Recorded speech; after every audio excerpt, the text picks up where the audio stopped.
You have no idea what it is to have one's entire life reduced to a single moment. If I am unable to find a husband, I shall be ruined. Perhaps there is an answer.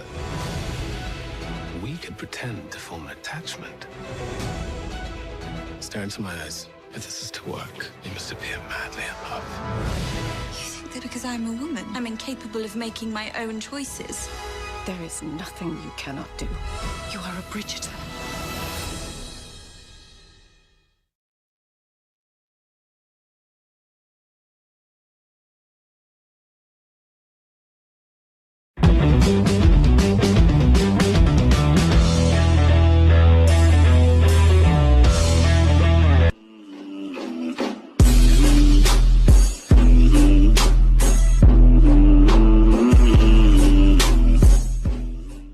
Please do not forget to subscribe, click that bell, like, comment, and share.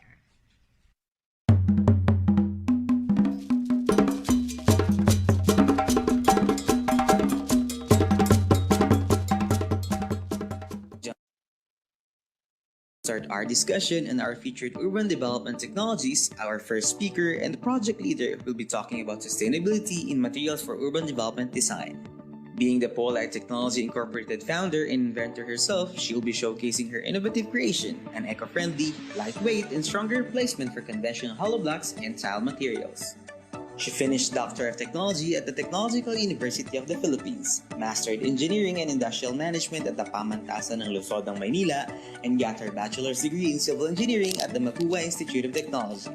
She led several institutional programs on urban renewal and product development projects, including the International Multi-Institutional Research in cooperation with technology institutes in Thailand and Indonesia.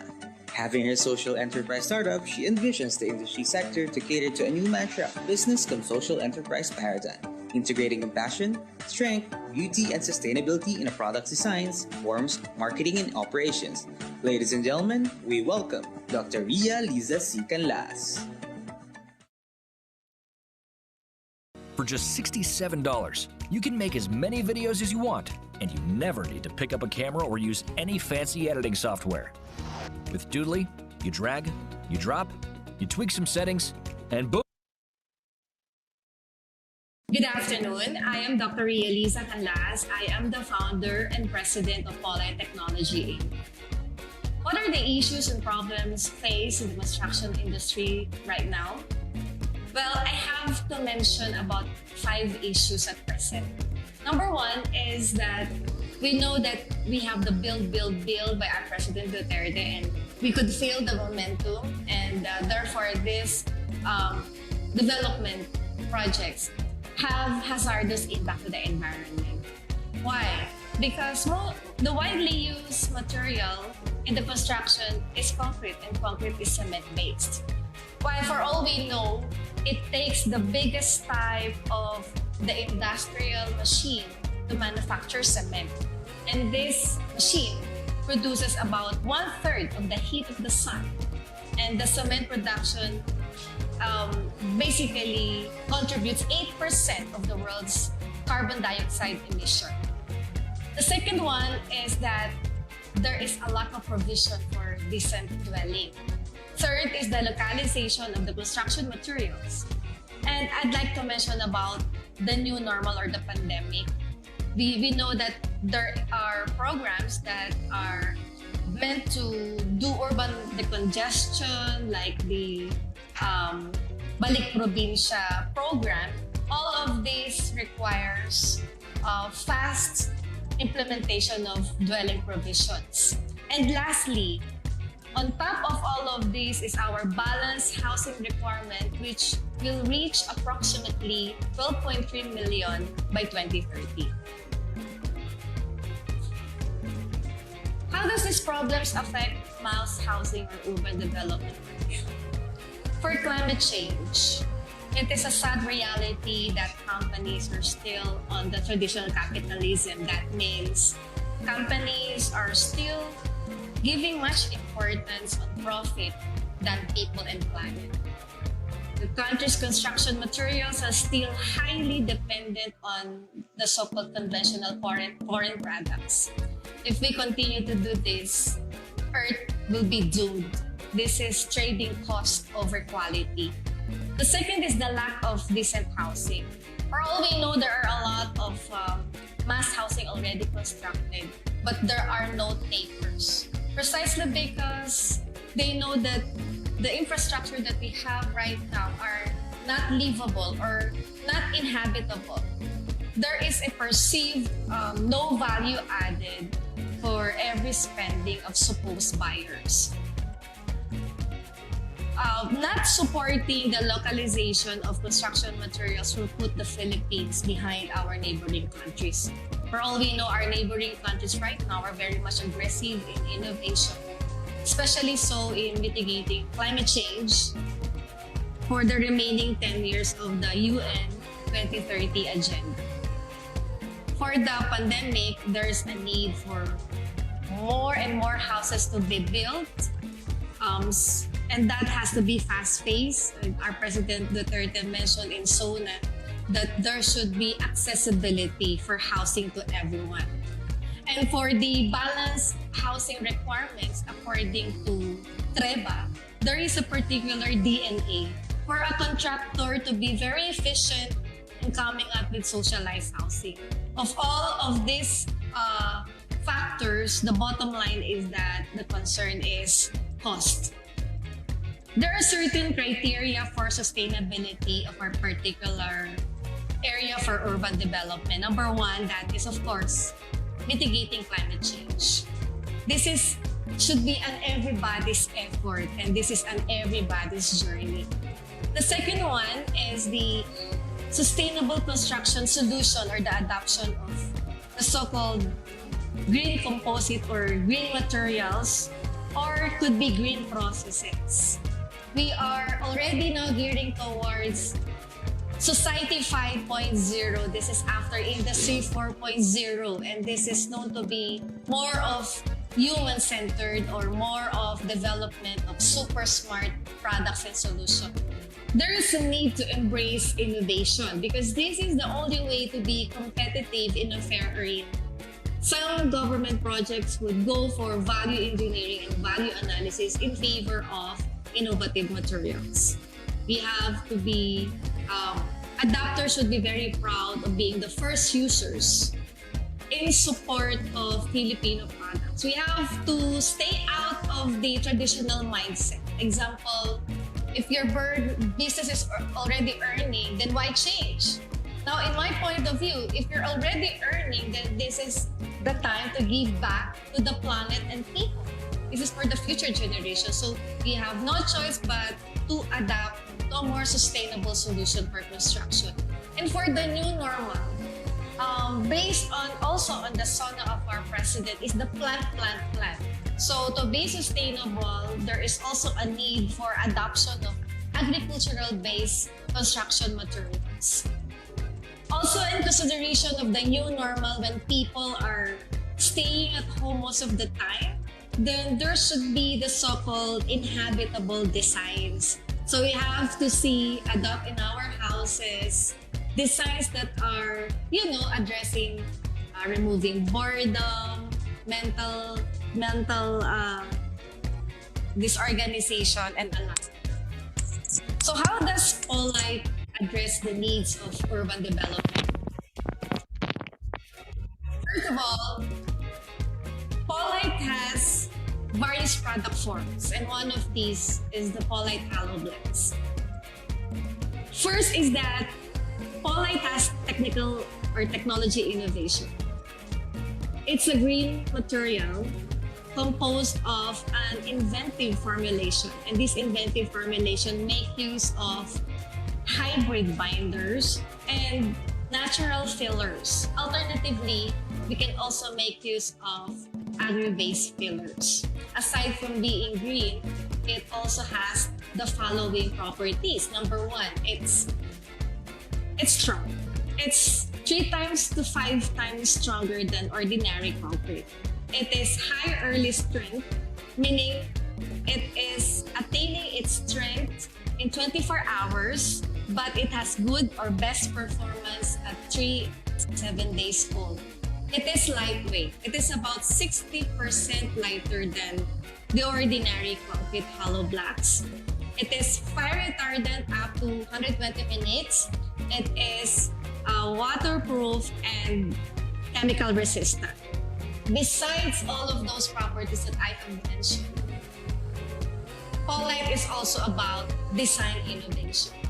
So the idea is that all the messy work must be done in the manufacturing site, do all the customization, and deliver it to the client ready to use. So you can actually ask for your preferred dimensions, and the dimensions of the blocks, whatever size it is optimized based on the load-bearing requirement of walls, especially for wind and seismic load.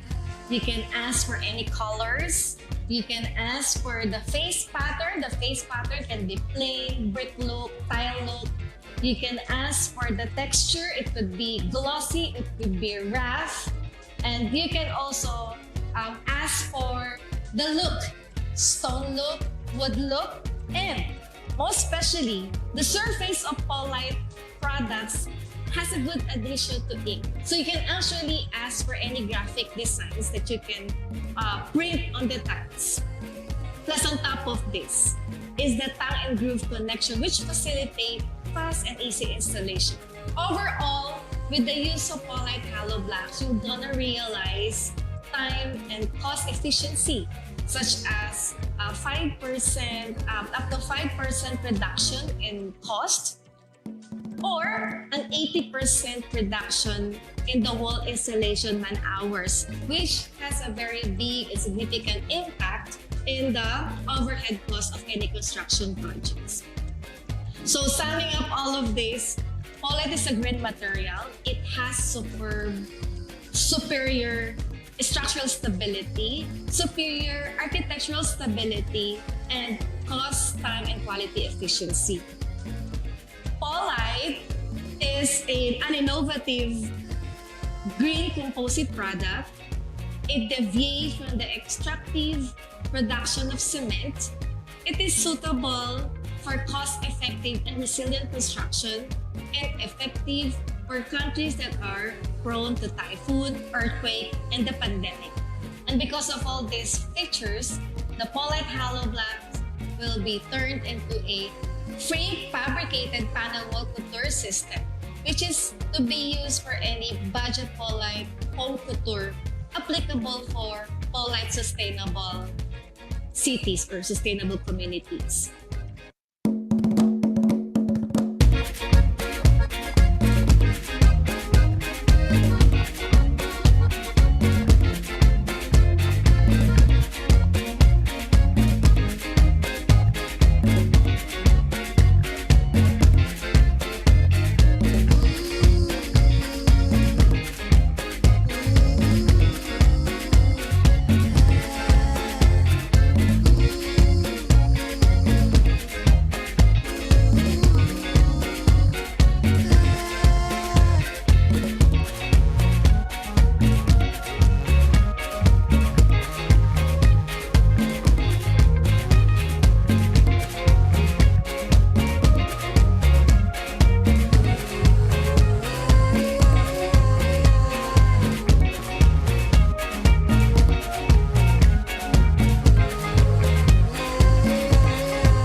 forget to subscribe, click that bell, like, comment, and share.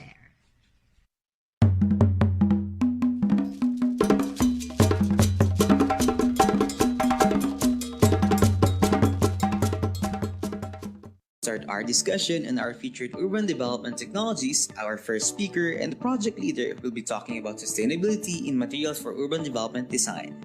Being the Polite Technology Incorporated founder and inventor herself, she will be showcasing her innovative creation, an eco-friendly, lightweight, and stronger replacement for conventional hollow blocks and tile materials. Ladies and gentlemen, we welcome Dr. Ria Liza C. Canlas.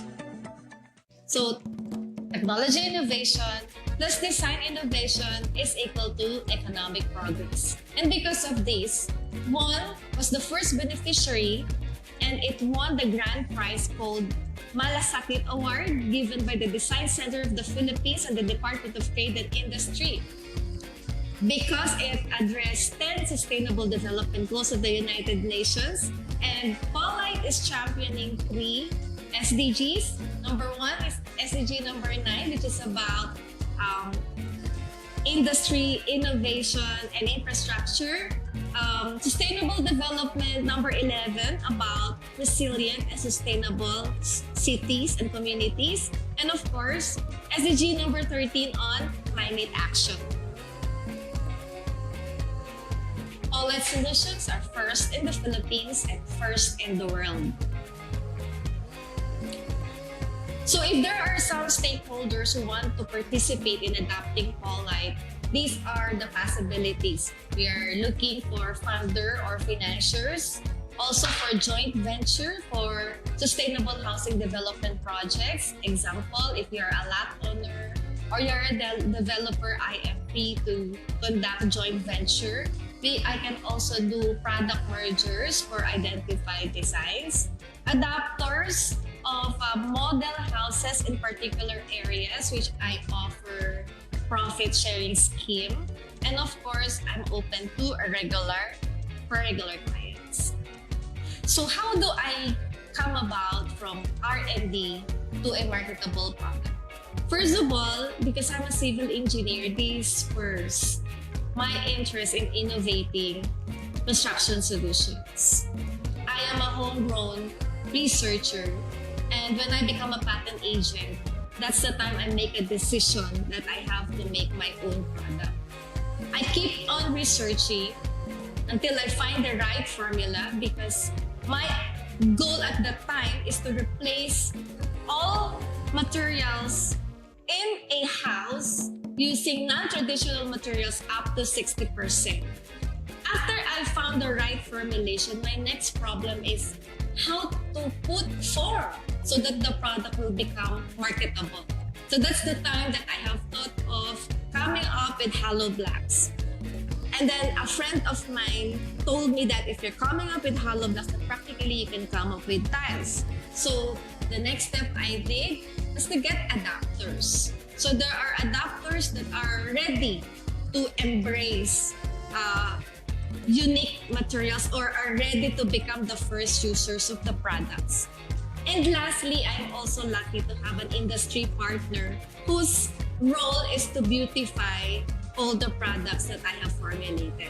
There are actually 3 hints that the product is marketable. Number 1, if you sense that an investor will be interested. Second one, if you get remarkable feedback or comments from known people in the construction industry based on product demonstration, and of course, clients that are willing to adapt. So, during the whole process, there are some changes in the properties of the Polite products. During the time when I was just experimenting on the formulation, products turned out to have very remarkable mechanical properties, which might be useless when it comes to actual application. From the time of research, there are no restrictions. I'm just about formulation. But when I am entering the market, my concern now is about the cost. So I have to redesign the formula. The product needs to be optimized to meet the required load for walls or for its function. The formula was adjusted, test was again conducted, adjustments were done by actual experimentation, which causes a lot of money or resources. But this time, when I move on to my pre-commercialization funding from DOST, I adapted the finite element analysis as the shortest or the most effective way to do optimization of designs prior to actual experimentations on the laboratory. For all my experimentations, I reached the 4th generation of my molds, the 5th generation of my product, and the 5th generation is worth the National Award from the Design Center of the Philippines. Now, if you are a budding entrepreneur in the field of the construction industry, I have the following advice. Number 1, you have to make a decision. You need to have the heart, the passion, and the persistence. Because otherwise, if you don't have all of these things, eventually you're gonna give up. After your decision, you have to think of a problem and, of course, find a solution. There are numerous number of data that are available. All you have to do is to find those data. In fact, it helped a lot for me that I'm a patent agent to work on my invention. And you have to invest time and money that's bootstrapped. Self-funding. After that, then you've come to a time when you've exhausted already or your personal resources, then that's the time you have to ask help from people. Friends or relatives, but there's a lesson here. You have to be very careful about choosing the people you work with, making sure that they understand research and business. You know, deep technology such as small light needs a very long process before earning. So you got to eliminate those people who thought that, running a business for 1 year already have a profit. This is a long process.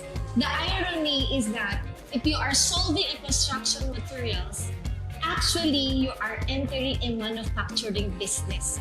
The manufacturing business is the most complex and fun, extensive form of business. So therefore, there are so many big challenges. You need big area, you need big machines, you have people retention, and etc. So there's no harm asking for help. And lastly, there's a need to build a good image. The image of the researcher, the image of the technology. This is through asking assistance from the government and joining a lot of competitions. This is a way to continuously attract funders and clients to make it through. The products should be evolving. It should mutate to cope up with the passing time. Thank you.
can even install it myself. This is waterproof, fire retardant. You cannot find in the market a similar product that is equipped with all of these properties.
not forget to subscribe, click that bell, like, comment, and share.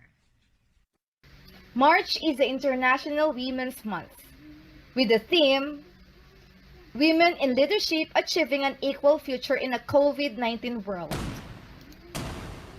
The Feminine Genius team celebrates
Lasa pa rin Blanca, pero mas creamier. New improved Coffee Con Blanca with more content that makes our creamiest ngayon creamier. Try nyo na! New improved Blanca. Our creamiest ngayon creamier. 5, here we go! Big brands, check out on May 5 to 9. Up to 5 times free shipping yan. Ano pang hinihintay mo? 5-5 Lazada Big Brand Sale, May 5 to 9.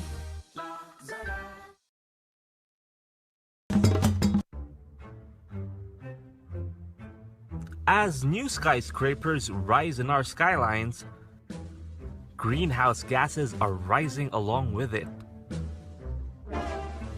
This is because the production of cement, a major construction material, emits about 8% of the world's total carbon dioxide emissions. And with concrete proof of global warming's dire effects, an eco-friendly solution might be this Filipino invention.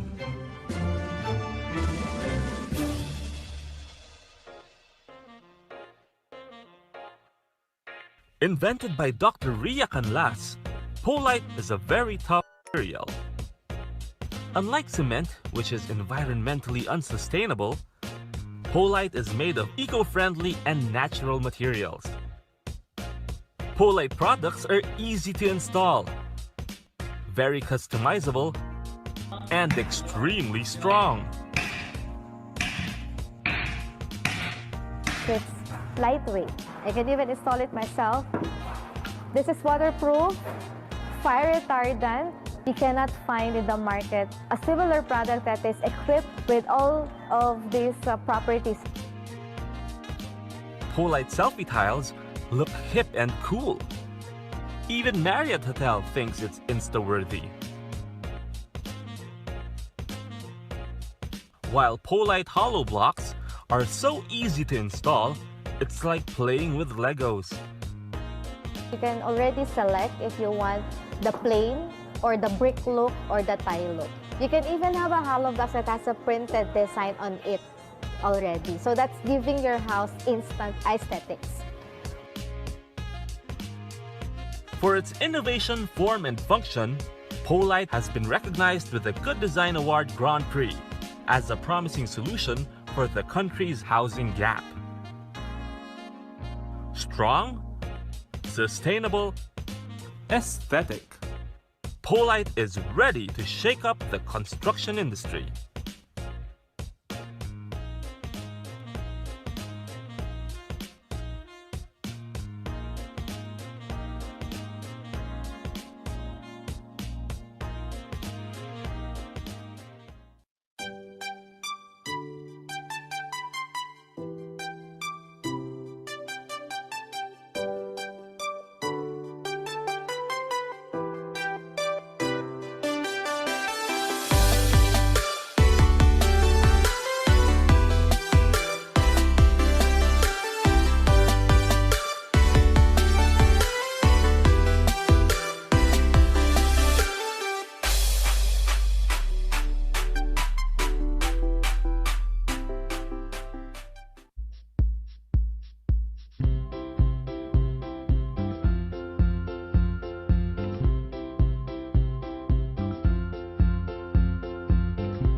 Do you believe that hard work is what it takes to be successful? I know this sounds bad, but I think it's one of the most bullshit ideas that's emerging in the culturescape today. Hard work has very, very, very little to do with success. But do this, right? If you just open up Instagram and follow, like most entrepreneurial channels on Instagram, there's this bullshit simplistic motivational pictures that you see consistently about working 100-hour weeks, about working harder than the competition. I mean, check this one out. This one is apparently a quote from Elon Musk that says, work like hell. I mean, you just have to put in 80 to 100 hours every week. This improves the odds of success. Problem is, it doesn't. You see, science shows that after around 50 hours of productive time, your productivity goes down. But what happens is, if you continue pushing yourself, often due to lack of sleep, due to lack of taking care of your health, you have failed relationships, you have failed social connections, you have sleep deprivation, which is reducing your cognitive abilities, which means your performance starts depreciating, you start aging more. And so, this whole idea of hard work as a means to success is one of the most dumb ideas that entrepreneurs are putting out. I used to believe it, and it ruined me, and it slowed down my growth. Now, there's an alternate idea, right? And if you've read Michael Singer's book, The Surrender Experiment,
I am Dr. Ria Liza Canlas. I am an engineer scientist, and I am a woman in science.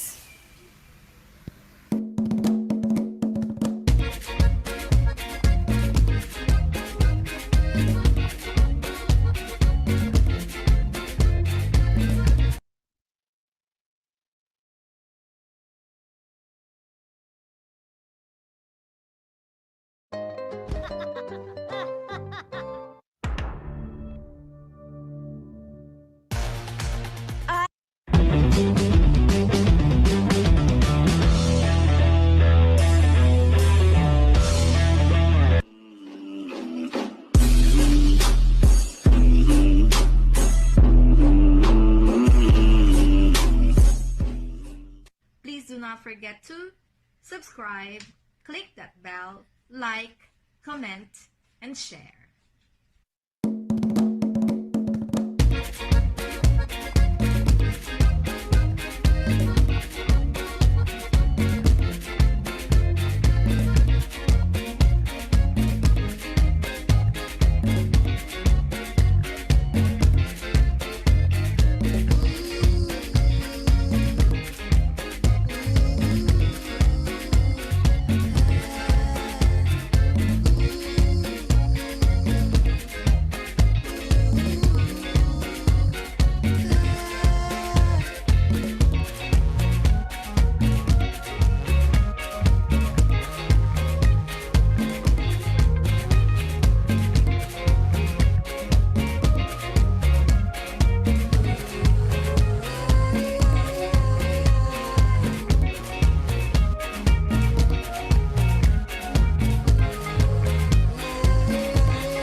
Oo, 2.4 ceiling. Ceiling elevation yun. Ceiling talaga yun. Hindi ma'am, ito kasi 2.5 at ceiling dito 2.4. So pag sa kwarto, gawin natin, ipa 2.4 na lang din natin.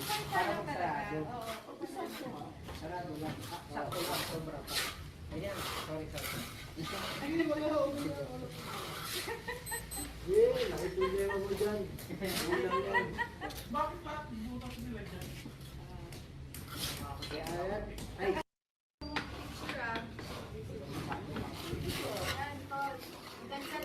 No, man, bro.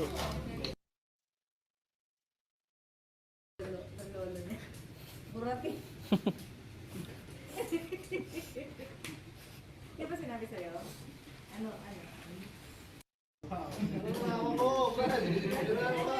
Ang galing mo naman magsagsal, Darwin. Ang hiling.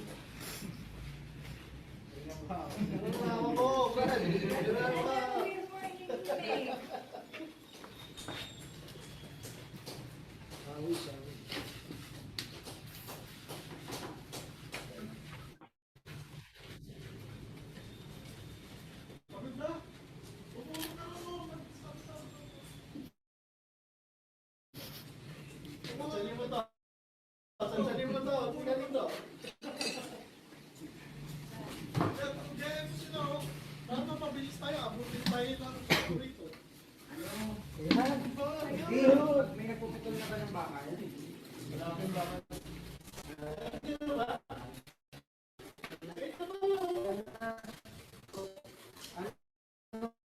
Piputol ka.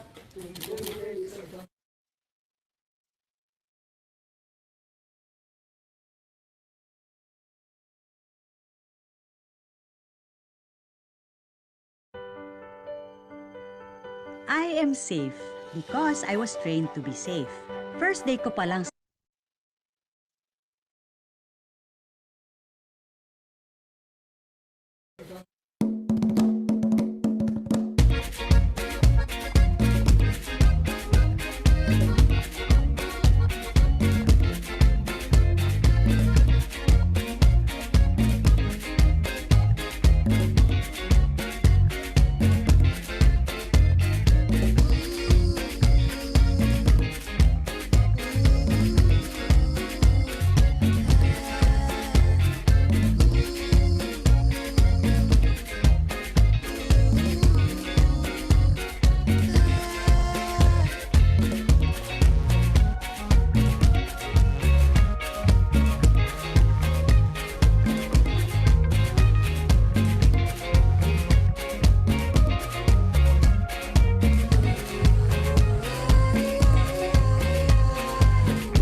category, the grand winner is Dr. Lisa Canlas of the Pro Light Technology Inc.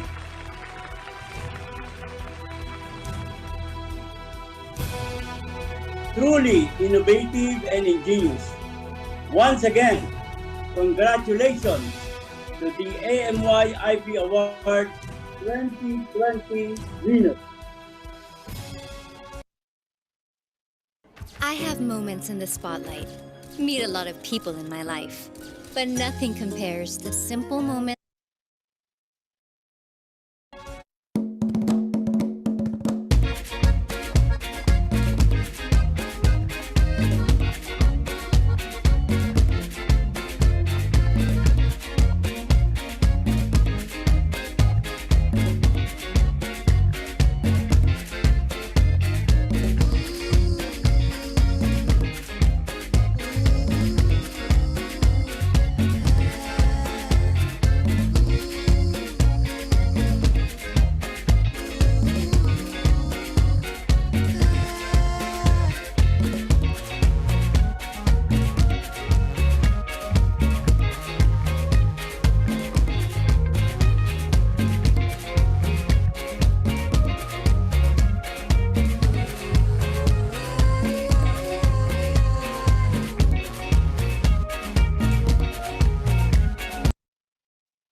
Please do not forget to subscribe, click that bell, like, comment, and share.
become a feminine genius in male-dominated industries such as construction and manufacturing.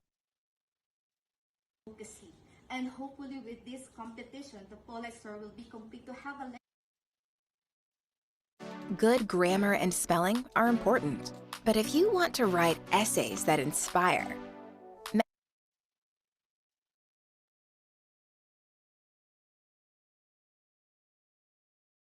legacy, that is to be part of life's purpose, that is to become a feminine genius in male-dominated industries such as construction and manufacturing for the authentic cultural change where deep technology revolutionizes creative industry. Again, this is Ria Canlas, my innovation, our future. Thank you very much.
Kumusta? Kailangan mo bang protektahan ang iyong brand laban sa panggagaya?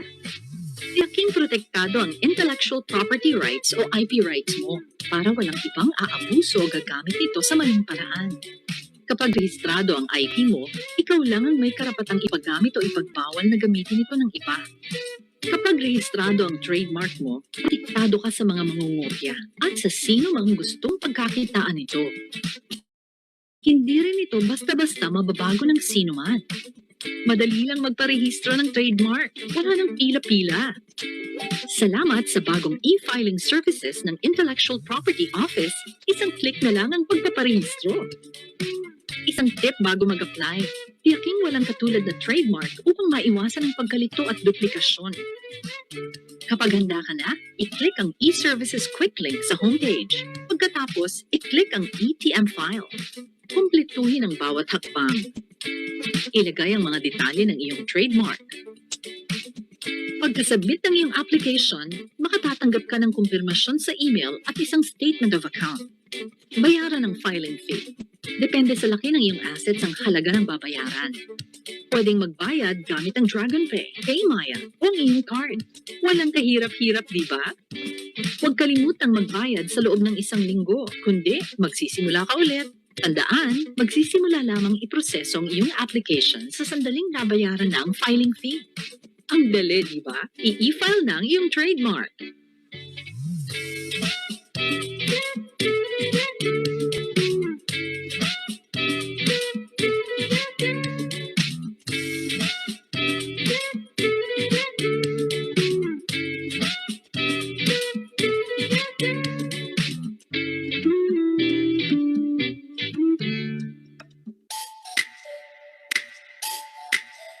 Ang dami mong designs dyan Naiparehistro mo na ba ang mga yan? Ayaw mong makopya ng ibang mga design mo, di ba? Tiyak protektado ang intellectual property rights o IP rights mo para walang ibang aabuso o gagamit nito sa maling paraan. Kapag rehistrado ang IP mo, ikaw lang ang may karapatang ipagamit o ipagbawal na gamitin ito ng iba. Kapag rehistrado ang industrial designs mo, protektado ka sa mga mangungopya at sa sino mang gustong pagkakitaan ito. Hindi rin ito basta-basta mababago ng sino man. Salamat sa bagong e-filing services ng Intellectual Property Office, isang click na lang ang pagpaparehistro. Pero bago magparehistro, tingnan muna sa website ng IPO kung may kaparehong disenyo upang walang duplikasyon. Para mapabilis ang pagrerehistro, ihanda na ang iyong mga drawing at disenyo. Kung handa na ang lahat, i-click ang e-services quick link sa homepage. Pagkatapos, i-click ang e-ID file. Sundin lang at kumpletuhin ang bawat hakbang. Ilagay ang mga detalye ng iyong disenyo. Pagkasubmit ng iyong application, makatatanggap ka ng kumpirmasyon sa email at isang statement of account. Bayaran ang filing fee. Depende sa laki ng iyong assets ang halaga ng babayaran. Pwedeng magbayad gamit ang Dragon Pay, Paymaya o ang iyong card. Walang kahirap-hirap. Huwag kalimutang magbayad sa loob ng 1 linggo, kundi magsisimula ka ulit. Tandaan, magsisimula lamang iproseso ang iyong application sa sandaling nabayaran na ang filing fee. Ang dali, di ba? I-file na ang iyong industrial design.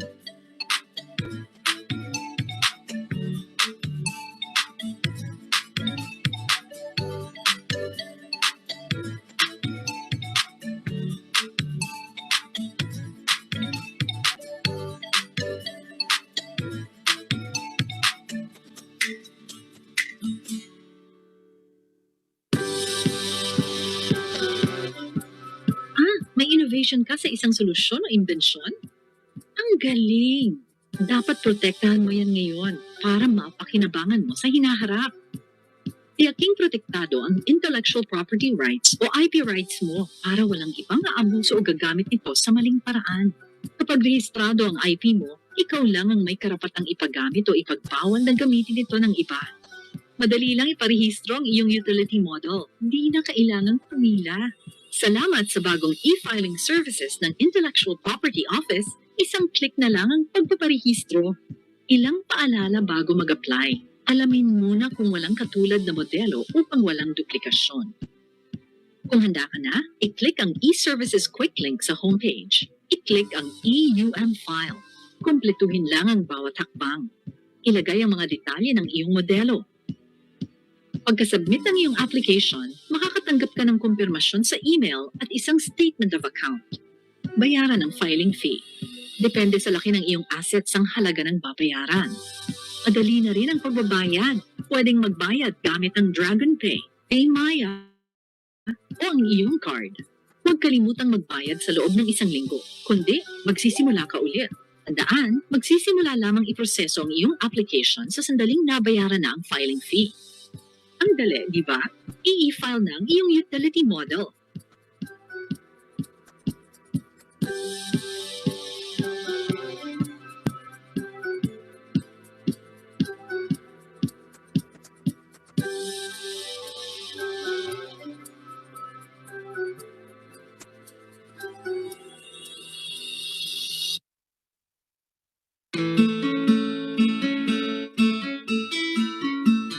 May bago kang imbensyon. Talaga? Hindi lang isa?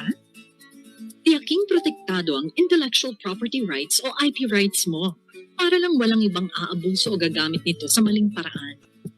Kapag rehistrado ang IP mo, ikaw lang ang may karapatang ipagamit o ipagbawal na gamitin ito ng iba. Kapag rehistrado ang iyong imbensyon, maaari mong ilipat, ipalisensya o ibenta ang iyong patent. Madali lang mag-apply ng patent para sa iyong imbensyon. Wala nang pila-pila. Salamat sa bagong e-filing services ng Intellectual Property Office, isang click na lang ang pagpaparehistro. Pero bago yan, tiyakin munang walang nakarehistrong kaparehong imbensyon. Kailangan mo rin ang rehistradong ahente. Ayan, handa na ang patent mo para sa filing. Game! Sa homepage, i-click ang e-services quick link. I-click ang e-invention file. Kumpletuhin lahat ang bawat hakbang. Ilagay ang mga detalye ng iyong imbensyon. At tiyaking kumpleto ang iyong mga dokumento. Pagka-submit ng iyong application, makatatanggap ka ng kumpirmasyon sa email at isang statement of account. Bayaran ang filing fee.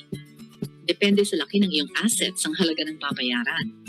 Pwedeng magbayad gamit ang DragonPay, PayMaya o ang iyong card. Ganun lang kadali. Huwag kalimutang magbayad sa loob ng 1 linggo o magsisimula ka ulit. Tandaan, magsisimula lamang iproseso ang iyong application sa sandaling nabayaran ng filing fee. Ang dali, di ba? I-e-file na ang iyong patent.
Miss Ria, excuse me po. I think you're muted po. We cannot hear you po. Thank you po. Ay, thank you, ma'am. Nakamute nga ako. Sige po. Dami ko nang nasabi.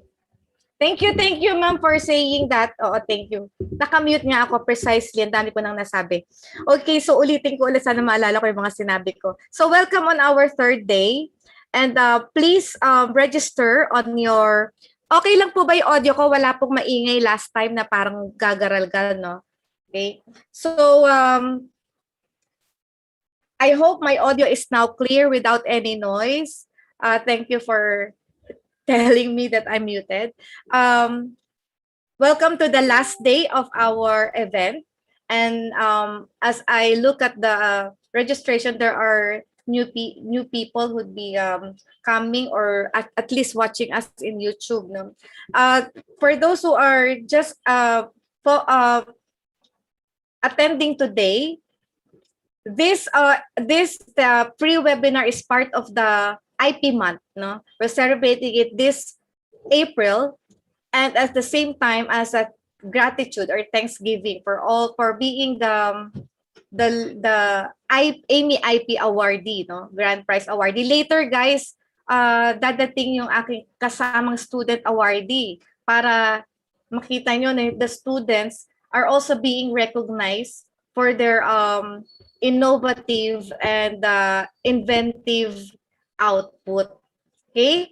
Also, this is a part of the Feminine Genius advocacy, guys. So those who would like to be part of the Feminine Genius, you just go to my YouTube and click the join. May mga perks tayo sa mga members ng Feminine Genius. So that includes livelihood, e-commerce platform, and link to different or various product providers. Okay, so instant business para dun sa mga members ng Feminine Genius. Okay, thank you. Now, let's move on.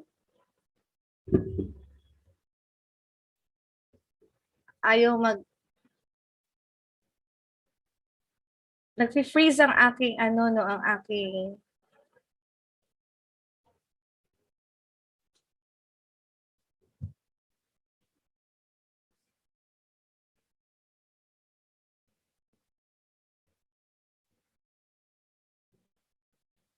session na nag-freeze ang aking PowerPoint.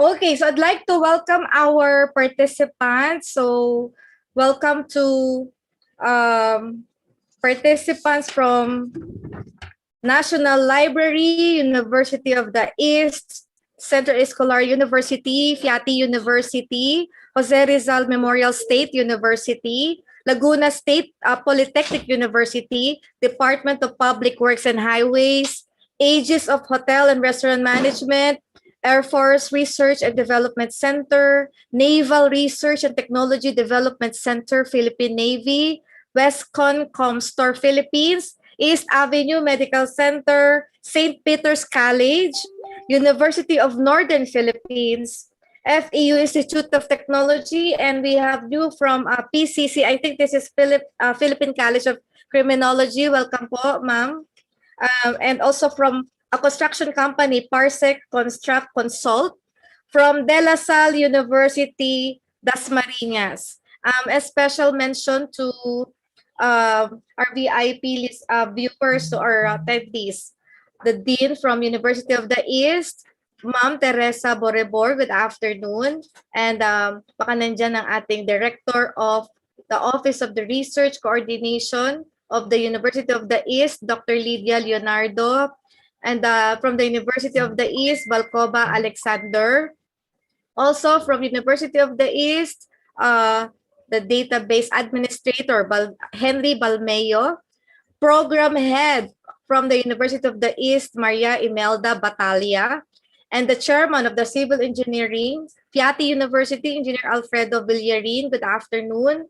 Program Head from Central Escolar University, Ma'am Shirley Wong. IT Chairperson from University of the East, Edmond Torres, and Program Chair of the IT from the University of the East, Rosel Basa.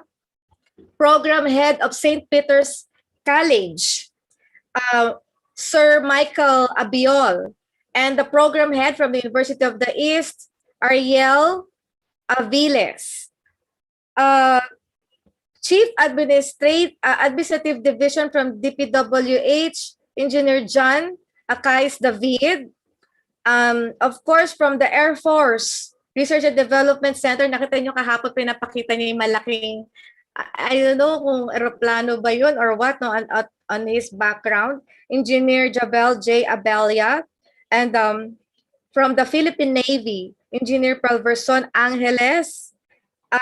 From Westcon Comstore, Sir James Cortez, Cloud Solutions Architect.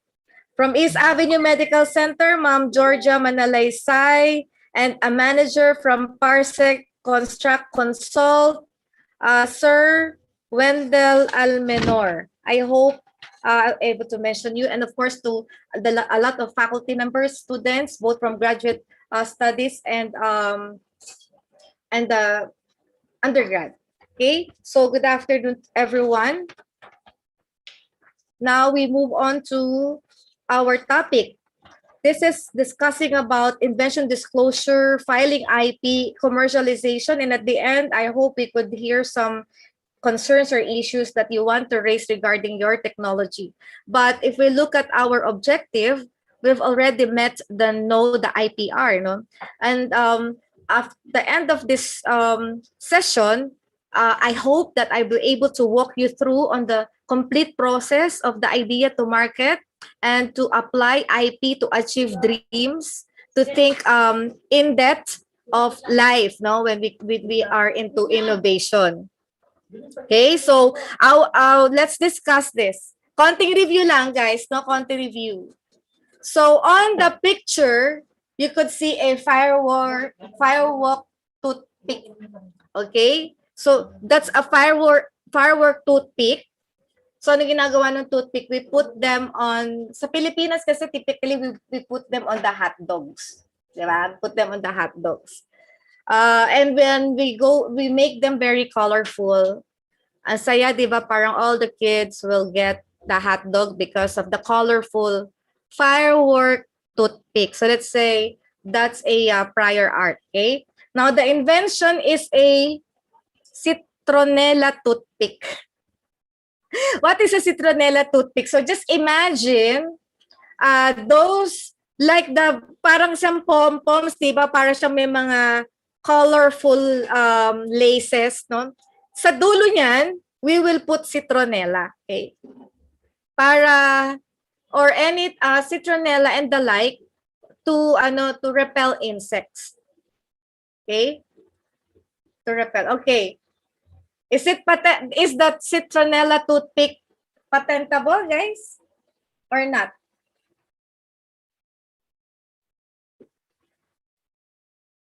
Patentable ba?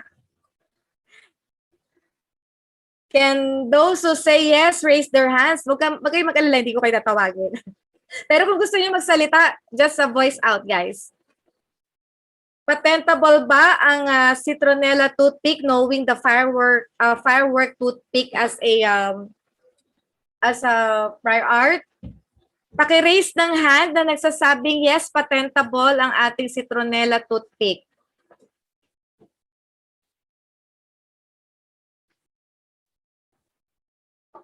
Marlo Lasala, okay yan? Patentable ba meaning yan?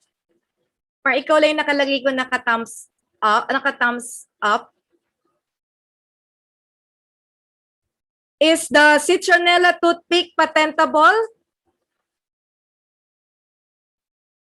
Pag tinatanong kayo, guys, if it's patentable or not, you always look at the prior art. So, huwag nyo naiisipin kung ano yung mga alam yung toothpick in the past, no?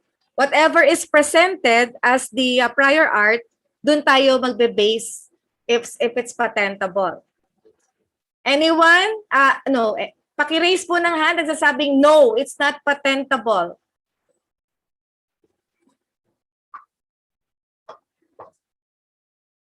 Ala, lang nagtataas ng kamay. Who agrees with me that the citronella toothpick is patentable? Who agrees with me? Okay, we have John Louis Climocosa. O, si John lang pala na, para ikaw lang siguro, the rest hindi na nag-a-agree. Only one raised hand. Okay, so to Jinky Badel also says yes, it's patentable. So dalawa lang yung nakita ko nag-raise ng hand. Okay. Anyways, for you to know patentability, you have to examine the 3 criteria. Okay. So is it new? Considering the prior art, the closest prior art, no? Is it something new? It's not part of the prior art? Yes, pasok siya dahil wala namang citronella yung kaninang toothpick, no? Yung firework toothpick. Number 2, number 3 na lang muna, industrially applicable. Of course, yes. Why? There's a use, no? The use is to repel the insect. There's a use.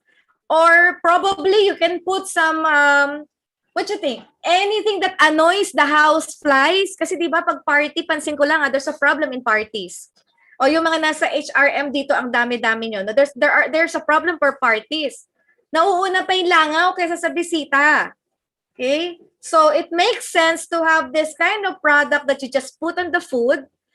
Being so decorative, yes, very aesthetic.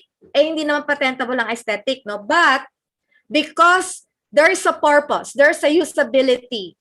We put something on those colorful parts to repel insects. Okay, to make our food germs free. Okay, and inventive step, you have to think of what is the solution obvious? Okay, ano ba yung problem? Ang problem, nilalangaw yung food or nilalamok yung food. So, is it obvious na naisip ko na maglagay ako ng mga citronella or something doon sa mga dulo ng mga makukulay na yan, no? Okay? May not be obvious, pero I told you, pag nalilito ka, hindi mo alam kung obvious or not, look at the technical effect. Was there a technical effect done by the citronella toothpick that cannot be done by the prior art? Yes, there is, no? Nung nakakapagtaboy ng mosquitoes or houseflies that can never be done by the prior art. So therefore, paglalaban mo yan. This is patentable. Okay? In other words, guys, it could be toothpick, it could be paper clips, it could be pencils, shoes, bags, as easy as that. Simple.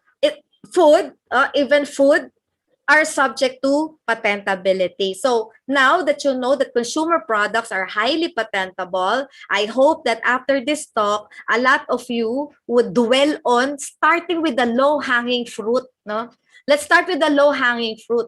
Let's start with what you think is needed by the consumers. Okay, yung mga tipong part of the basic necessities nila. Okay? Next. Talagang nag-freeze ang aking excuse lang ha, nag-freeze talaga ang aking PowerPoint. Magre-reshare na naman ako. Okay. Next, I will be discussing about, may utang kasi ako yesterday, no? Marami kasing IT na nakikinig, so it makes sense for me to go back and discuss about the issue regarding computer programs if it's patentable. Okay? Yun ang ina-next ko bago tayo dun sa actual topic natin because marami ditong nasa computer at saka nasa IT. Okay? I don't know if you can now see my screen, guys. I hope you can see my screen. Nakikita po? Okay. Bago pala yung bago yung patentable, bago yung computer program. So, let's look at this, guys. We have different products and different products have multiple protection. Example, we have a trademark, no? The trademark goes for all the products because of their brands. And then we have industrial design for the ornamental appearance of the cell phone, of the watch, as well as the sofa. And then there's patent or utility model that is present, of course, in the gadgets, no? And of course, on the materials used for the sofa, and also for the formulation of the dried mango. There's layout, design of topography of integrated circuits found inside gadgets, and a copyright on the different artistic or literary work design. Example, copyright on the design of this packaging for the dried mango. Also copyright for the graphic user interface used in the cell phone. Okay? So, ganyan yung ibig natin sabihin, in one product, it's possible to have all of them. Kaya ito yung dried mangoes have all of them. Diba? Including industrial design because of the packaging shape. By the way, remember the shape of Yakult, no? Okay? Registered kasi yung shape ng Yakult. Basta kakaiba yung shape. Actually, Coca-Cola bottle previously Coca-Cola is said to be the sexiest bottle. Diba? Kaya nga pag may sexy, sabi Coca-Cola body, sexiest bottle. They're also registered that design. Now, let's go to programs on computers. Are programs copyright or patents? Okay. Late in the previous discussion that we have, computer programs are copyright. But is there a possibility that computer programs can be patented? Okay. Let's look at the programs for computers. A computer program claimed by itself or as a record on a carrier is not patentable irrespective of its content. So if you use the word computer program, automatically that will be denied. Okay? That program alone will be denied. However, program-controlled machines and program-controlled processes, kasi di ba, for patent, we have product and processes. So if it's program-controlled machine, program-controlled processes should be normally regarded as patentable subject matter. If the claimed subject matter is concerned with the program-controlled internal working of a known computer, so you have a computer pero there's a program inside it that makes it work, the subject matter could be patentable if it provides a technical effect. Again, yesterday we've discussed in detail what is a technical effect. If after that programming and it has a result that is not doable by any type of other programs, then you are patentable. Okay? So, technical effect, we've discussed about this yesterday, di ba? Something that has a purpose, okay? Technical character is the presence of an apparatus and the computer is an apparatus. You can never see a program that runs without apparatus. The computer, the tablet, the cell phones are all apparatus. Okay, that constitute a physical entity or concrete product suitable for performing or supporting an economic activity. In some practical or technical effect, it is achieved by a computer or machine operating according to the instructions of the program. So therefore, such action of the program can be novel and inventive, and thus it can be filed for patentability. So these are examples of how we actually draft the claims. No? Ito example niya. A data processing system with a small, fast working memory and a large but smaller, slower further memory. Suppose that the two memories are organized under program control in such a way that a process which needs more address space than the capacity of the fast working memory can be executed and substantially the same speed as if the process data were loaded entirely in the fast memory.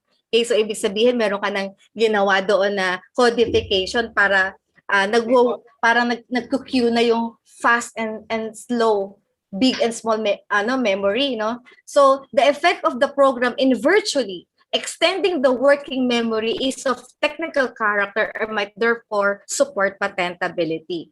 Other examples are like this. If you say this way, this is non-statutory or this is not patentable. Pag sinabi mong a program for detecting a fire which makes a computer operates and the program is consist of means for detecting the differences of humidity, readings measured by sensor placed at plural location, and as means for determining the breaking out of fire based on differences of the increasing rate of said humidity. Pag ganyan na pagkasabi natin, it's not patentable. But we can rewrite it. We can make it a statutory claim. Kanina sabi natin, a program for detecting fire. Okay? Ano naman dito sinabi? A device for detecting fire. Because in reality, the program cannot detect the fire. Diba? It is practically the computer where the program is, that it is the apparatus that was able to detect the fire, that the program itself. Kaya sabi niya, a device for detecting a fire comprising of a computer being controlled by a fire detecting program. Malinaw yun, no? Sensors communicating with the computer and placed at plural locations for detecting different humidity readings, and means for determining the breakout of the fire based on the differences of increasing rate and said humidity. So dito, may analytics na siya. Diba? So meron nag-trigger sa kanya na may fire. So in this case, malinaw na malinaw. Okay? Pareho yung kanina, pareho pinag-uusapan natin program that is meant to detect fire. But this way, malinaw na it is the device that is actually detecting the fire, which is true. Without the device, any software, any program would not work. That's the parameter, no? Another non-statutory claim, pag sinabi mong a computer program used for enlarging data displayed on a computer by means of a projecting device. Hindi pwede gano'n, no? We can rewrite that by this. A system, okay, or a system or a method, okay, a system for enlarging data displayed on a computer screen, said system comprising of a computer having a display enlarging program, a component of projecting computer data on a surface, and means of transferring the computer data from the computer to the projecting means. Okay? So, kitang-kita niyo yung difference. Pero this makes sense. Kasi ang totoo naman, di ba, yung system na to, hindi siya magra-run without the computer. Kaya sinabi niya, a system that has a computer, blah, blah, blah, blah, blah, blah. Okay? So, in other words, guys, you can this is the way how we should write the claim so that your computer programs will be patentable. Okay, so just as a summary, kasi medyo maya-maya iwan na natin si patent. Sana hindi natin makalimutan yung learnings natin, no? So we've got patent, utility model, industrial design that we file to the patent office. We don't file trade secret, okay?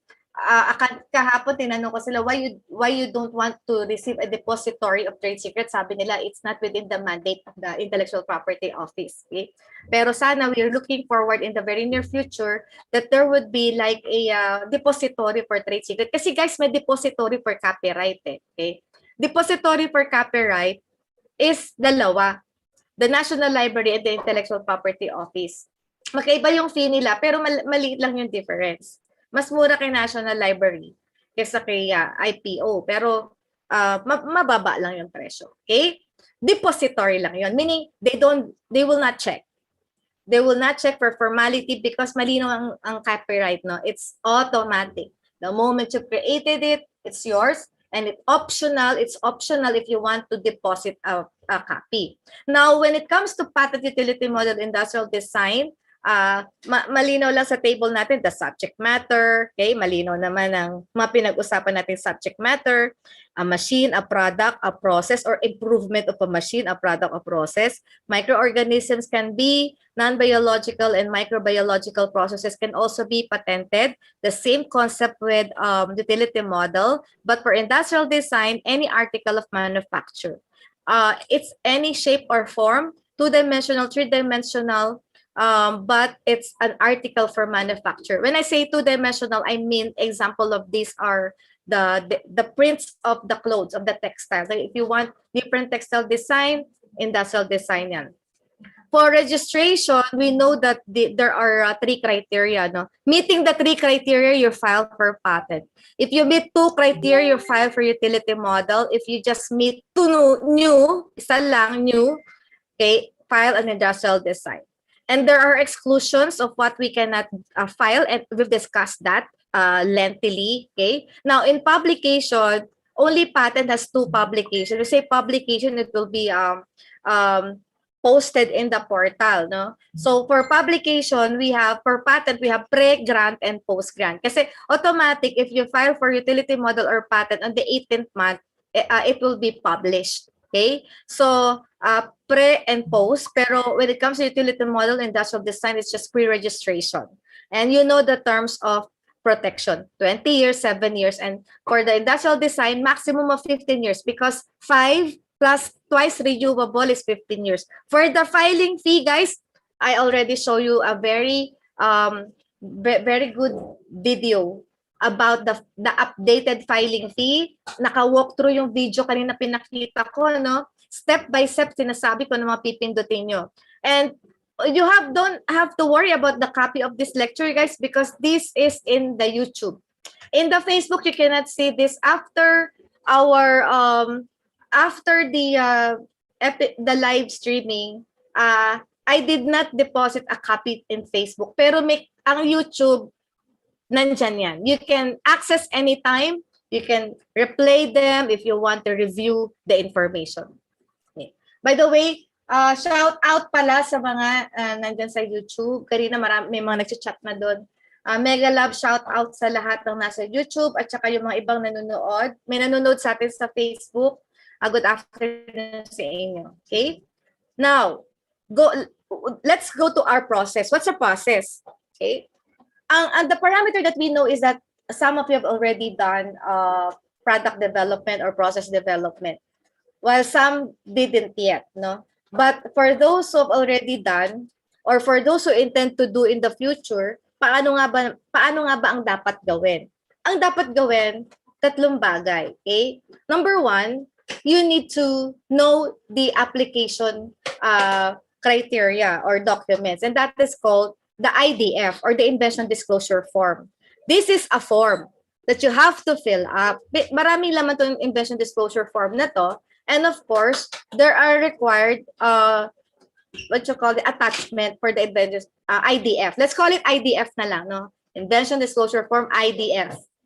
May mga, may mga pinapasabi pa ibang document, but automatically, patent search report must be submitted. Now, guys, if you think it will be very hard for you to draft the invention disclosure, we suggest that you hire a patent agent or an IP expert. Pero kanina kasi doon sa pinakita ko sa inyong video, no? The utility model is very easy. You can draft it yourself. Trademark can apply yourself. Industrial design can apply yourself. But when it comes to patent and you have to draft claims, medyo yun, dun ka nagbabayad ng patent agent on the drafting of the claims. Kasi dun na talaga sila bayad. Okay? Pag pinagawa mo sa kanila lahat, syempre ibang presyo yon. Ang maganda dun, kayo nagagawa ng the rest, tapos claims na lang yung papabayad mo sa patent agent. But I am thinking of having future free webinar on patent drafting. Hanap lang tayo ng magandang schedule for that so that you can draft your own. Okay? So, may style din kasi paano mag-fill up ng invention disclosure. I'll show you later. Now, there is a need also for institutions, whether you are government or private, to have an IP audit. Total, madami dito nag-a-attend. We have the IP attendees right now who are in the academe, who are in the private institutions, no? And mga private institutions for now are already, they're really using the word innovation. Innovation in the workplace. So, ibig sabihin nito, when we adopt innovation in the workplace, we're trying to come up with particular landscape going to wealth creation. Mamaya pa, i-discuss ko yung different landscape of innovation, pero I suggest you do an IP audit. If you're a university that should be doing IP for the first time, the first step is an IP audit. So, typically, most universities, kami, no, kanina, di ba, yung mga nakakita nung pinapakita ko mga videos kanina, when we visited different universities and different high schools in different parts of the Philippines, dun mag-uumpisa. Mag-uumpisa tayo sa audit. Ano ba yung IP audit? Who does the IP audit? A patent agent does the audit. Okay? Because an expert has to do the audit. It cannot be done by a non-patent IP expert, intellectual property expert. Kasi what's the purpose why we did an IP audit? Bagong in a university, this is the first time that you would dwell on possible patent application or intellectual property application. But in the past, you've been doing a lot of experiments already. You've been doing a lot of product development. May technopreneur sa school nyo. So definitely, yung technopreneur class, they're doing a product. You have thesis subjects. So definitely, no, yung mga nagtitesis, they're also doing products or processes. Doon tayo mag-uumpisa. IP audit is meant to evaluate if you have potential IPR from your collections. And what are these collections? Para malaman mo yung collections mo, you do an inventory of the owned and used IP or even inventory of what has been done in the past. Example, theses that were done in the last 3 years. At least yung actually 5 years pwede rin, no? Kung madami-dami yung nagtithesis, if you have many students or students in that university, 3 years, at least 3 years. In the private sector, you can do all your your collections as long as hindi na-publish, no? Or kung na-publish man, ma-check yung time kailan to pinablish. Okay? You need an inventory of the past projects, thesis, professional subjects, technopreneurship subjects, both in your undergraduate and graduate for degree courses. We do the inventory. The purpose of the IP audit are, of course, we want to acquire IP assets. We want to know who among these projects which are applicable or patentable or has IP potential. We can also use this as collaterals. Of course, we want to say collaterals. We can do merger and acquisition. Kasi ngayon uso yung mga nag-merge na. Example, si Star Wars, makikipag-merge siya sa isang brand, no? Tapos yung brand na yun, dadalhin yung Star Wars. Yun ang mga tipo ng merger and acquisition. Mergers, when two companies has different patents and they can complement each other, then they could merge in one branding. Yung acquisition naman is one way to exploit your technology in the market. Bakit ka magpapatent? Para pwede mo ibenta, di ba? Pwede mo ipa-acquire sa iba. Okay? So that you can do enforcement as well. Meaning, are there infringement going on? You can do licensing. Kanina, acquisition, meaning binenta mo, no? Or gusto mo, wag na lang, benta, licensing na lang. Franchising, for instance. And of course, some cost reduction for those companies that already have patent. They have to check kung magbabayad pa ba ng maintenance fee kasi magastos sila maraming patent. So if you want to cost reduction, you may want only to select which patents has to be maintained. And of course, this is needed to estimate the value of the patent. We call it IP valuation. Unused IP is a burden. So there is really a need to decide whether to pursue an IP or not. Pero dun sa bago, okay, yun ang suggestion ko, start from there. Okay? Make an audit of the past projects. Lalo ngayon, guys, this is COVID. Okay? Probably most of the thesis now are done at home. And the way that theses were done in the past, wherein the students are really very active in the laboratory, and the students are really face-to-face, talking with their consultants, and they are together to have their prototype in a particular space given to them, no? So madami ka pang makukuha dyan na mga information. Kasi ngayon, more or less, baka ang mga thesis na lang natin are things that we can effectively do while it's online. Okay? Now, for IP audit, typically, just for those who are in the university here, no, if you really wanted to conduct an IP audit, one patent agent that you will pay for, of course, the fee, can actually audit six manuscript in a day. So, depende sa dami. Pag magpapa-audit ka, tignan nyo muna within yourselves, ilan ba itong papa-audit natin?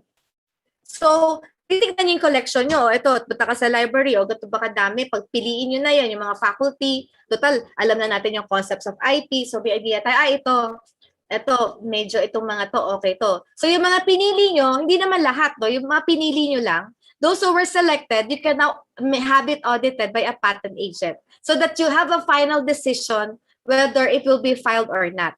Okay? So, in the audit, guys, during the IP audit, dadating yung auditor. Okay? Dadating yung auditor. So, automatically, you need to present the IDF, the Invention Disclosure Form. So, during the audit, nandun dapat yung IDF. Kung nakapili ka ng mga 10 teams or 20 teams subjected to audit, all of them should already submit, give the file on that day to the IP audit. And then there's a need na nandun yung mga researchers so that anytime na may problem or may itatanong si auditor, makakasagot yung mga researchers. Okay? Then, pag okay na kay IP auditor, nasabi niya, oh, this is patentable, recommended for this, then you're now ready to do e-filing. So, it's good that everything now is done online. So, you just e-file everything that you want to submit to the patent office. In fact, prosecution nowadays is also done remotely, no? Pakita lang ako ng sample audit report. Sana makita niyo yung file.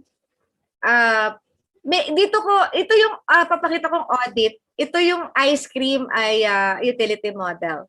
Okay. And then may mga dito yung iba wine, tsaka iba pang mga kind of food. Kaya lang ay pinakamagandang success story na nakita ko na isang project, 2 utility model, yun yung ice cream. Mabaam ice cream. I can freely share na because ano naman na to, na file na siya. Okay, so teka lang guys Hindi niyo yata nakikita yung file, ako lang nakita saglit.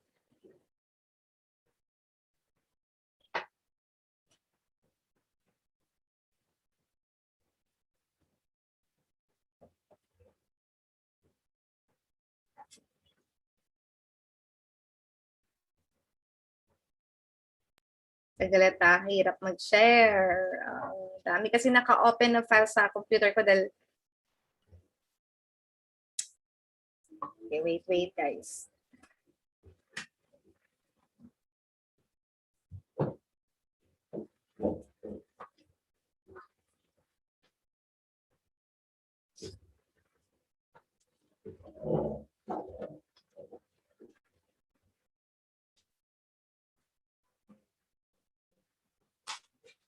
Okay, so this is the file.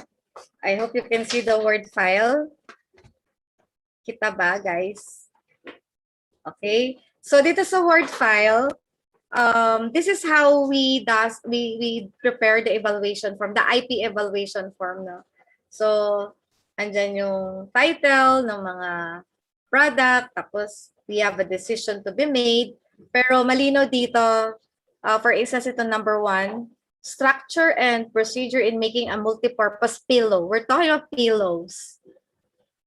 Dapat ang mga projects mag-umpisa sa ganito lang, no? Hindi, wag yung masyadong malalalim. Kasi minsan, alam niyo guys, yung mga high technology projects and then coming from, example from those who are not yet expert in that technology, medyo mahirap mag-penetrate in the market. It will take time to penetrate, no? Pero if you start with low-lying, ito mga simple consumer products, then the best. Actually, ayaw gumalaw eh. Saglit nga, class. Hindi ko magalaw yung file. I'm sorry for this. Naaabala tayo because of my slow internet connection. Siguro share screen ang gagawin ko so that I can just juggle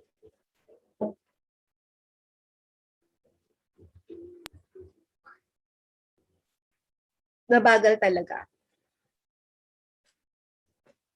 Okay, so yung again, no, yung mga bagong university who are planning to have an innovation center or planning to file some IP, ganun lang po muna ang unang gawin, ang masasuggest ko.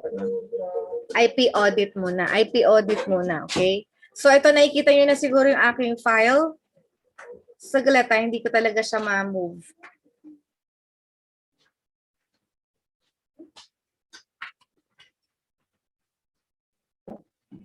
Ay, gumalaw. Wait. Ayaw gumalaw. Galit Ay. So this is in Rojas City. And typically, we check the letter of request kung okay, tapos kung kailan ginawa yung disclosure form. And then if a machine or if a process, dalawa yan na table, no? If it's a machine, I hope you can read it. If it's a machine, bine-check namin yung thesis manuscript, yung report, no? Yung book bind report. Tapos itignan namin yung bawat page kung nasaan yun para pag na-review namin further or sinulat na, dinraft na yung claim, alam na ng patent agent sa niya hahanapin yung mga information, including the manner of operation, the sketches. And then for processes, we try to see to it na merong mga information. Pillow kasi to, di ba? Kanina yung title, pillow, multipurpose pillow, no? So in other words, for this pillow, sabi niya, the invention is intended for easy carry for travelers. It's a 4-in-1. 4-in-1 is a comforter, pillow, blanket, and mosquito net. And then we identify a prior art that is in US. And if anong aking decision? Ang aking decision dito ay industrial design. Industrial design. Okay.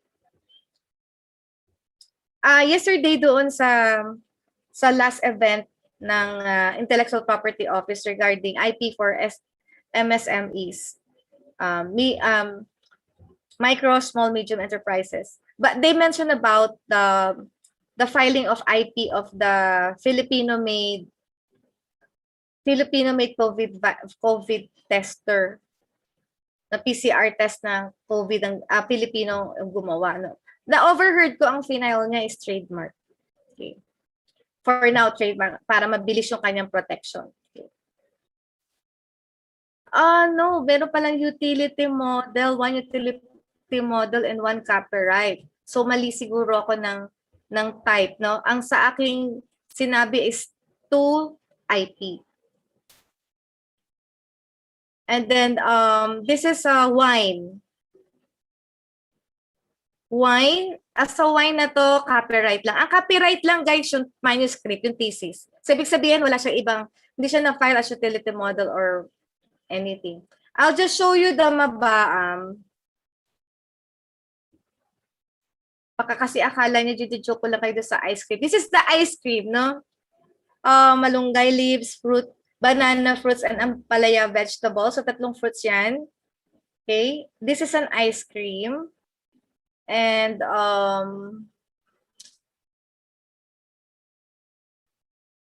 the problem being solved is they want to have a healthy ice cream. Para sa kanila, hindi healthy ibang ice cream. Sabi nila, a healthy ice cream combining fruit and leafy and non-leafy vegetables. All treatments are mixed with mango, where mango is the basis of flavoring. So we did search the prior art and we see a malunggay ice cream in China, dated 2016. We see a banana ice cream in the Philippines. 2017, guys, so Philippines to PH 2017 means 2017 lang to. So this was just applied 3 years ago. Patent, it's a utility model. Okay. And then we also have an ice cream that is an ampalaya. Also in Philippines, PH 2017 din. At ito 11-17-2017, no? And then China is mango ice cream naman. 2017. So, ibig sabihin, guys, during the year of 2017, maraming nag-file puro pagkain. But yung combination of ang naging tapos ito, dahil marami HRM dito sa team. Okay? Nakita niyo dito yung composition niya.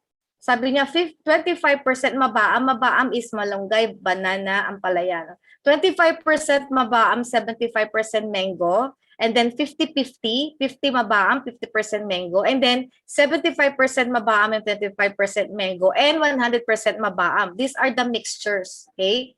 So, anong nangyari after that? After that, ang nangyari is mag-a-apply kami ng 2 utility model, 1 for mabaam and mango, and 1 for pure mabaam, plus a copyright. So, 2 utility model and 1 copyright. Okay? So, that's just an example, no, na possible talaga kayo na makapag-patent. Kahit hindi thesis, no? If you have food technology sa mga tourism, hotel and restaurant management dito, no, yung sa mga sa mga subjects nyo na about food or pilos, di ba? Pwede rin yun kasi nasa hotels kayo di ba? Pwede rin yung mga ganong klase ng topics. Okay?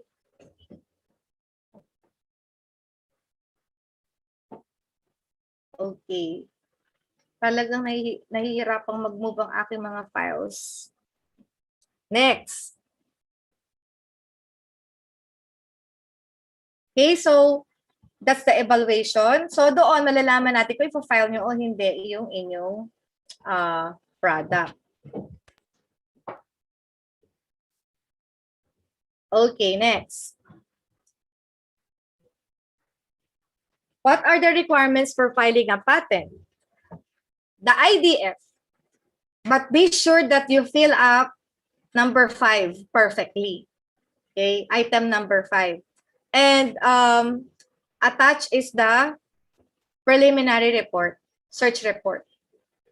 Plus the thesis or the report, plus pictures, drawings, sketches, label the parts, or the process flow or diagram for chemical and food products, or the screenshots of the GUI, or yung storyboard mismo, no, screenshots ng bawat stage, or plus programs flowchart. Ito yung sinasabi ko sa inyo, yung isa namin pinafile ngayon. Ito na-save kami ng program flowchart kasi yung mga final naming claims na nasabi ng Patent Office na not patentable, buti na lang nagpa-submit kami ng very comprehensive na flowchart. So, ibig sabihin, kasi di ba guys, hindi ka na pwedeng magdagdag. Kung ano yung sinulat mo sa Invention Disclosure Form, yun na yun. Okay? Wala ka nang pwedeng mabago sa Invention Disclosure Form. Yung claims, pwede nating bagu-baguhin yun. Depende sa findings ng Patent Office. Pero yung Invention Disclosure Form, cannot. Kaya dito, inilalagay mo na lahat. Tapos kapag kailangan naming sagutin, mga patent agent, they have to answer back to defend the technology. Saan namin kukunin yung pangsagot namin? Doon sa IDF. That's why the IDF must be properly prepared. Everything has to be there. Programs flowchart must be there. Hinihimay-himay namin yan, no? Kasi kapag nire-reject yung ibang features, titignan na pa namin yung iba pang mga functionalities, baka meron pa tayong makuha doon, tapos ma-file pa natin, maidagdag pa natin. Okay? Encryption, safety, marks used, test results, and of course, the ID of the technology owner. So that includes the ID nung may-ari na nag-fund, example, university or your office. Okay? Next. Talagang mabagal lang aking pag-turn ng aking PowerPoint. Kung hindi ito mabagal, guys, saglit ayusin ko lang.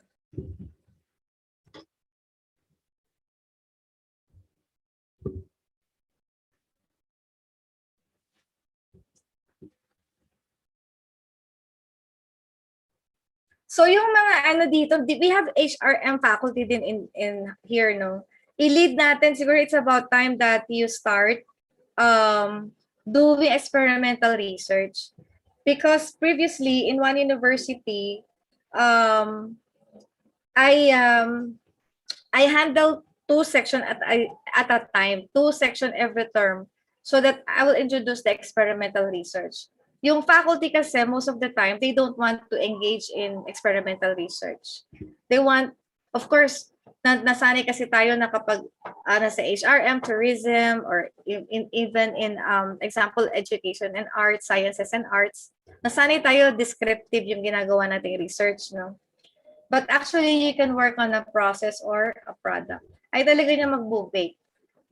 So, if this will be successful, kung may mga faculty who will take the lead, okay? Just work well with the students. Para yung students naman, nakikita nila how the process goes.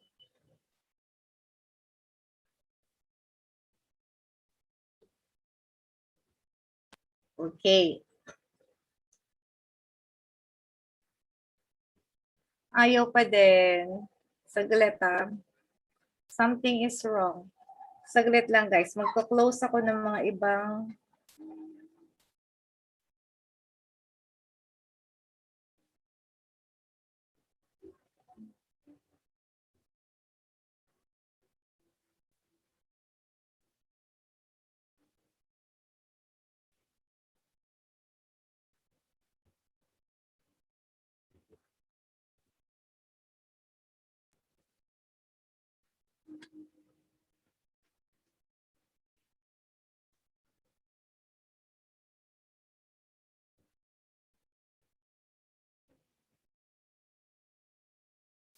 Okay, for copyright, mura lang to, nasa 800 pesos siya. Siyempre, mamahal ang konti kasi meron kayong papanotary. But for copyright, you just need 5 copies of the duly accomplished application form with the affidavit of ownership. Of course, yung affidavit of ownership is notarized. Copyright application form, deed of assignment. Deed of assignment, i-assign sa university kung ang university sasagot ng filing of the copyright. Okay? And then you need 2 electronic copies in USB and 1 printed copy of the work. And then the IDs of the owners. So let's have invention disclosure form. Pakita ko lang yung itsura ng invention disclosure form. Access natin yung file. So emphasize ko guys sa invention disclosure form, whatever you have written here can never be changed. Yun na yun. Kaya ilalagay nyo na lahat. Okay? Kahapon, di ba, the last time, when we do the spotting the invention, di ba, sabi natin, write all possible features. Hindi na natin pagbibigyan yung kalaban na makapaggawa pa sila ng mag-advanced topic. Okay. I think you cannot see my my file. Ay, anong nangyayari? Saglit guys I think you cannot see my word. Okay, I'm using the format of TAPI. Baka makahabol pa kayo yung mga university na nandito. Okay, baka makahabol pa kayo. I think merong sino-shoulder ngayon si TAPI. DOST TAPI for free filing. If you will ask me, how much is the budget for filing? Okay, this is how much you're gonna pay. Okay? So, kasi this is how we allocate funds. You allocate around 20,000 for patent search. Siyempre, iba yung patent search na ginawa nyo, kayo researcher, di ba? You do the patent search. Of course, you'll do patent search because you need to get the closest prior art. You need to check the novelty. You need to check the inventiveness. Sa'yo yun. Okay? Yung ngayon, when you do the prior art search, that form will be submitted together with the IDF. On the part naman of the patent agent, for instance, ito yung much expert na patent searching. ano lang to, estimate lang mababang rate. Okay? For example, 20,000 for patent search per technology, and then the patent drafting around 30,000 for the claims. Okay? So magkano na yung 50? And then filing. Ang filing naman hindi na lumampas ng 5,000, mababa lang, di ba? May 3 plus, 4 plus, 55,000 plus prosecution per answer, 10,000. So palagay mo na mga 3 sagot. Mag-allowance ka na 3 beses sa sagot. So 10,000 per response. So nasa mga 85. O sabihin mo ng 100,000 at the most per technology. Okay, so mahal, di ba? So take advantage of filing, free filing from the OST. Tapos naman sa university, you can, pwede naman kasi hindi naman agad binibigay 80 eh. Pag nagpo-prosecute lang, matagal pa yun, no? Kasi may 18 months pa, 2 years, blah, blah, blah, bago nagsasagutan, matagal, no? Ang talagang unang binabayad dyan is yung sa drafting, tsaka sa patent search. So yun ang mga unang popondohan. Tapos depende kung ilan yung nakikita nyo dapat yung pondohan. Okay? Now this is from TAPI, title of invention, the applicant, diba? Madali lang fill upan kung ano-ano lang naman yun nandyan. Example. Now, ang gusto kong i-focus dito is number 5. Kasi kanina sinabi, diba? Please be sure to complete number 5. So, dyan ako sa number 5 magpo-focus. Let's see number 5. Okay, I do hope that you can see my file. Okay. So, ayan naman yan. Number 5. I'm sorry. Ayan. The application shall disclose the invention in a manner sufficiently clear and complete for it to carry out by a person skilled in the art. Of course, sino ba iintindi niyan, di ba? Kailangan naiintindihan nung mag-evaluate kung ano nilalagay mo doon. If dalawang klase, no? 2 types of products and processes we have. One is machine, mechanical. The other one is chemical. Ganun din po ang patent agent. There are 2 types of examination. Isang chemical, isang mechanical. So if your product is a machine, you need the technical description with the drawings and sketches. So you need the positive structural relationship of the parts. Diba? Ito yung pinag-usapan natin kahapon. You have the structural parts, you have the structural elements, and please you have to write the relationship between the parts. Tapos you just walk through. Nakasulat to sa, mismo ito nakasulat sa form. Mismo ito nakasulat sa form. So wala kayong problema, okay? Sasagutan nyo lang yung form na yan. Sasagutan nyo lang yung bawat tanong. What are the basic components of your machine? How are they related and connected to each other to work as a whole? And then you write you submit picture of your prototype or drawing of the prototype with label. And next, you just describe the manner and process of making, constructing, compounding, or using the machine. How was it made? How does it work? So parang 4 na tanong lang di ba? So kwento mo lahat. Kwento mo in detail. If the invention is chemical or food product, please provide the following. Ito naman para sa food, no? The step-by-step procedure on how to formulate the product. So what are the raw materials? How do you prepare the raw materials? What are the temperature, pressure, or other parameters that you need during the process? For the chemical positions naman or ingredients, you have to write the weight, the percent by weight or volume, and then the concentration of the reagents used or concentration of some other additives that you use. Okay? I-describe mo lahat yun. Iba't ibang percentages, iba't ibang formulation, ilagay mo na. And then, also provide the purpose or objective of the invention, the technical solutions you are offering. Okay?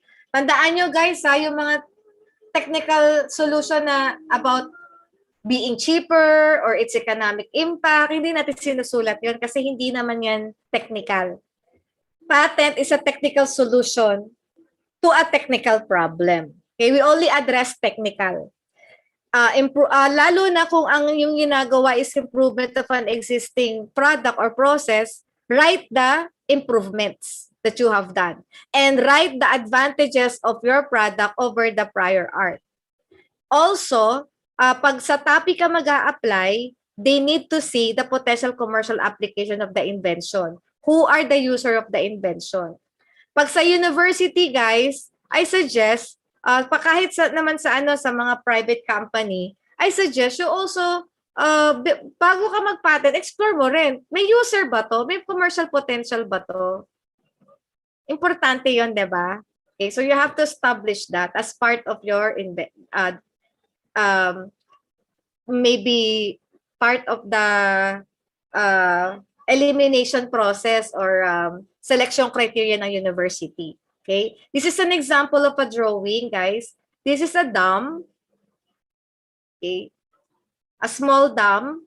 And then these are different views. We have the isometric, the side and the top view. And then it's just a drawn with number. Ganyan lang kami kasimple mag-drawing. Hindi naman kasi kailangan ang drawing mo is masyadong high-tech, no? Ganyan lang, simple. Pakita lang yung mga parts na, lagyan lang ng number, tapos may legend. Okay? And then we do the preliminary search and na-discuss ko na to yesterday. Okay? Para lang maipakita ko yung forms, ito itsura niya. Na-discuss na natin to yesterday nung gumawa tayo ng shoes na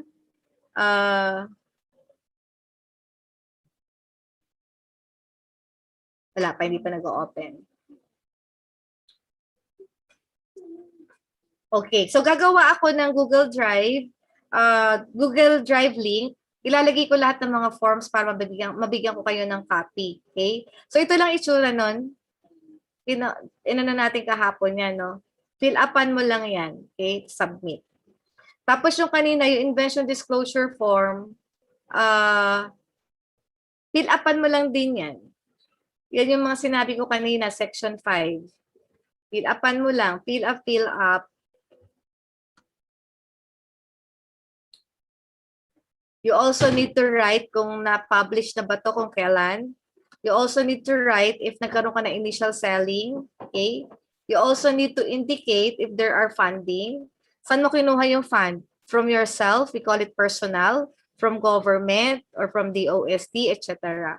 I'd like to highlight this one, guys. Sa baba, kailangan pumirma. Ito yung mga inventors. Ano nakalagay dito sa sworn statement?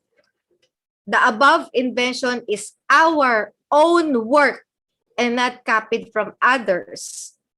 Malinaw yun, no? All names appearing in the list above and below are true and actual inventors and applicants of the said inventions.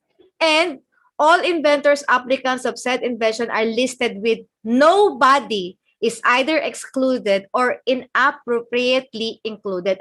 Sino yung mga inappropriately included? Anyone who did not contribute to the technical feature of the invention is not an inventor. Okay? So yun lang mga nag-contribute sa technical feature, sila yung inventor. Sila yung dapat nakalagay dito at sila yung pipirma. Okay? So this is a form submitted by form used by DOST TAPI. Pwede nyo gamitin to. I think meron din sa mga website nila. Ito yung pa-fill up pa nyo rin sa mga estudyante nyo. Kami in other university, we follow the same format. We just of course adapt to our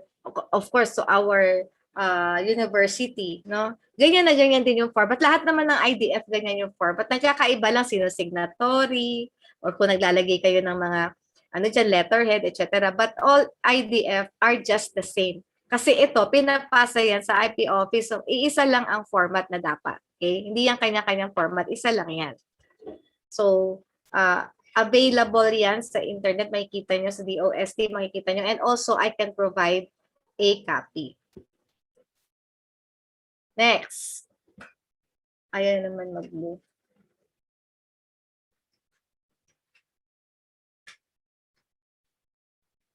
Okay.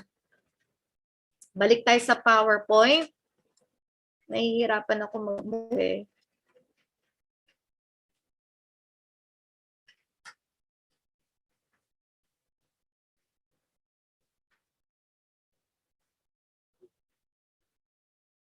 Okay? Okay, yung filing, guys, nakita nyo na kanina sa video, no? So, hindi ko na i-discuss. Yan, filing. So, ready na tayo mag-file kapag tapos na yung IDF. After ng file, syempre, mahalaga in a university to manage the IP. Okay? How do you effectively manage an IP? You need an IP policy. Lalo sa, ganun din sa mga private organization.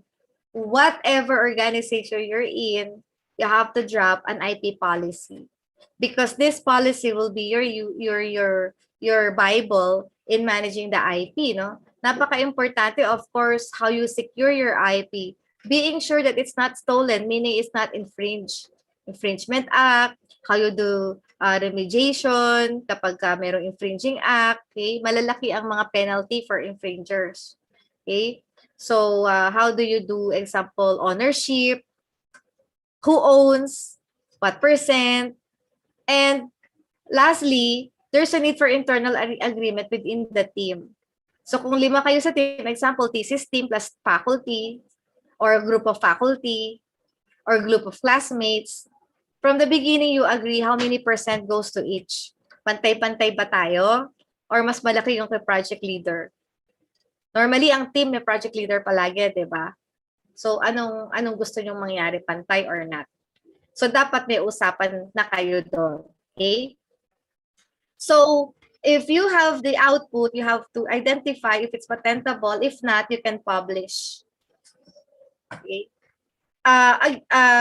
After you identify that it is patentable, try to examine if it has commercial potential. If not, publish mo na. Pero if it has commercial potential, you protect.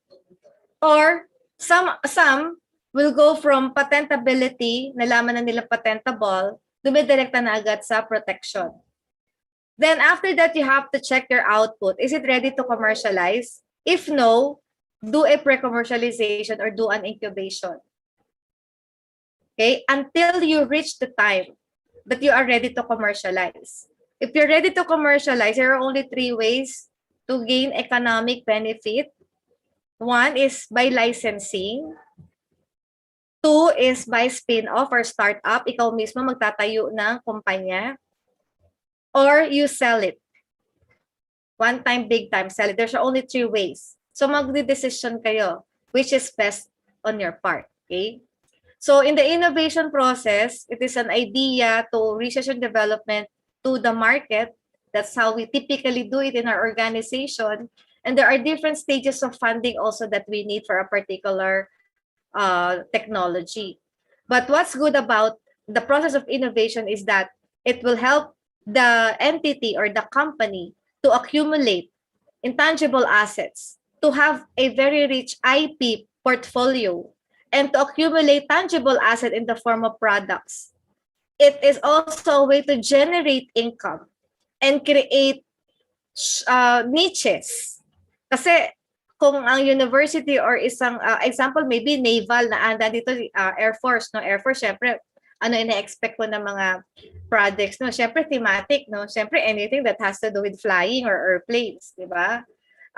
But sa Navy naman, maybe about anything that has to do with water. Okay? Okay, so yung mga ganon, thematic yun, niche yun, niche. Sa mga specialty company, construction example, construction obvious naman din kung ano yung dine-develop nyo. Pero sa university, hindi obvious. Sa university, kailangan you have to identify what is your niche. Saan ka ba magaling? Example, are you positioning your university being very good at, example, IT or computer studies? Then accumulate assets on that aspect so that sasabihin natin, oh, this is your expertise, specialization. But sa atin naman, sa university setting, we can accept anything eh. It doesn't need to have something that is pegged on particular team. It could be any team. Okay? So, basta as long as you can see that it is worth pursuing a particular technology. Kaya lang dapat, para maging innovative, maging mag-pursue, kailangan we have to support. To support yung mga researchers natin or mga innovators. Okay?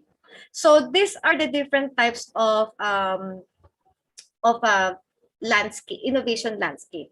Bago na ngayon gone were the days sa innovation landscape na parang very traditional yung thinking mo. May mga thinking kasi nung araw tayo na whoever's get first in the market is the winner or the player, the big player, or you just wanted to be doing research within your team. Hindi na uso ngayon yan. Gone were the days, luma na yan. No? Ang mga bago ay ito na. Our innovation landscape are the simplest is a disruptive innovation. Disruptive innovation is when a company is trying to develop technology that will be a game changer, that something will disrupt the market, or it's radically different, that it alters the shape of the industry completely. So yun yung unang ina-acquire natin for innovation. No? We disrupt. We offer a market that's particularly a game changer. Okay? That's the basic. Okay? Tapos the next one is the open innovation or co-creation. This is a symbiotic relationship between your company and your client or any other external collaborators. Ang uso ngayon, there's industry and academe collaboration, there's government, industry, academe, there's academe to academe, industry to industry. Okay? Hindi na uso yung UE lang to UE lang, or CEU lang to CEU lang. No. We are doing it on an open innovation. We have to benefit from whatever expertise the other university has, so that you can come up with the best product, a disruptive product. Okay? Some countries do reverse innovation. Sa reverse innovation kasi, they develop the product in poor countries so that probably cost is lower and what you call this, baka market nila na doon, no? Sa mga underdeveloped countries or poor countries. Pero, i-export yan sa industrialized nations. Okay? So, reverse innovation is a way for utilizing talents from other places. Management innovation, maybe this one is being practiced by some of you. A management innovation is a company wherein your workers has a fundamental way in changing its own internal ways by applying a problem solution approach, skills in each employees. Ang ibig sabihin, guys, yung nagso-solve the internal problem are employees. So example, ang nagpro-provide ng mga solution to your technical problems are employees. Meaning whatever your employees innovated, ang adapter is the university. That's management innovation. Of course, this is towards enhancing or continuous improvement within the company, within the institution. But the highest form of landscape is called a leading innovation. A leading innovation is a certain situation or a certain company wherein you're done with management innovation. You're now on your fullest potential and you're in the process of creating wealth and value for stakeholders. So this is already income generating. Kanina sa management innovation, maybe you realize savings. Pero ngayon sa leading innovation, you realize earnings or production or productivity. And also when we have our innovation, may iba-iba din klase tawag sa innovation. Merong architectural. Ibig sabihin ng architectural, you're creating a new market but the technology is existing. No? So example, technology of shoes is existing pero wala kang alam na shoes na gumagamit ng shoes with deodorizer.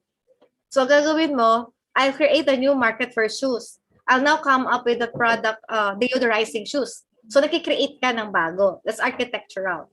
Or it could be disruptive. Disruptive is existing market but new technology. So example, my product is disruptive, meaning the market, example construction or sabihin natin housing projects are existing but you offer them a new way on how to construct houses. Incremental, both market and technology are existing but you added more value by enhancing what is already existing.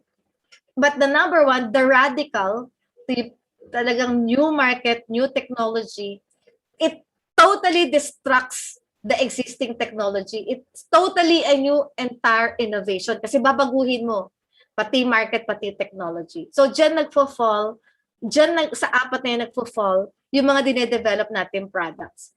Okay, now we're done with how we file the invention. No? Now, of course, this is not just about filing. We have to commercialize. This has to reach the market. So there's a need to jumpstart the startup. Sayang naman kung pinagpagura natin tong ating basic research and applied research, nung pala wala naman siyang paggagamitan. Okay? So, how do we really steer up commercialization? We are now dealing with two types of mindset. No?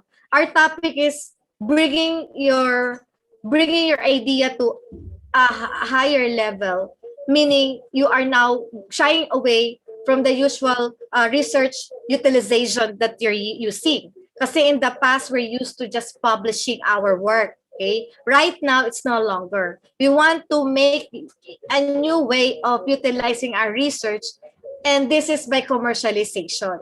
Now, if we're now leveling up, no, nagkakaroon ka ng change in your personality, but you're the same person. No? You're just the same person, kaya lang nababago na yung hats mo, yung hat na suot mo, okay? Nagiging ano ka na, nag-aanyong iba na, okay? The startup, okay? The startup, we of course have two new law, no? We have the Innovation Startup Act and the Startup Act of the Philippines, dalawa yan, that straightforwardly define the definition of the startup. A startup is a person or an entity registered in the Philippines which aims to develop an innovative product, process, or business model. In other words, if you are working on innovation, we already discussed the definition of innovation. No? If you're into innovation and you're in business, you are a startup.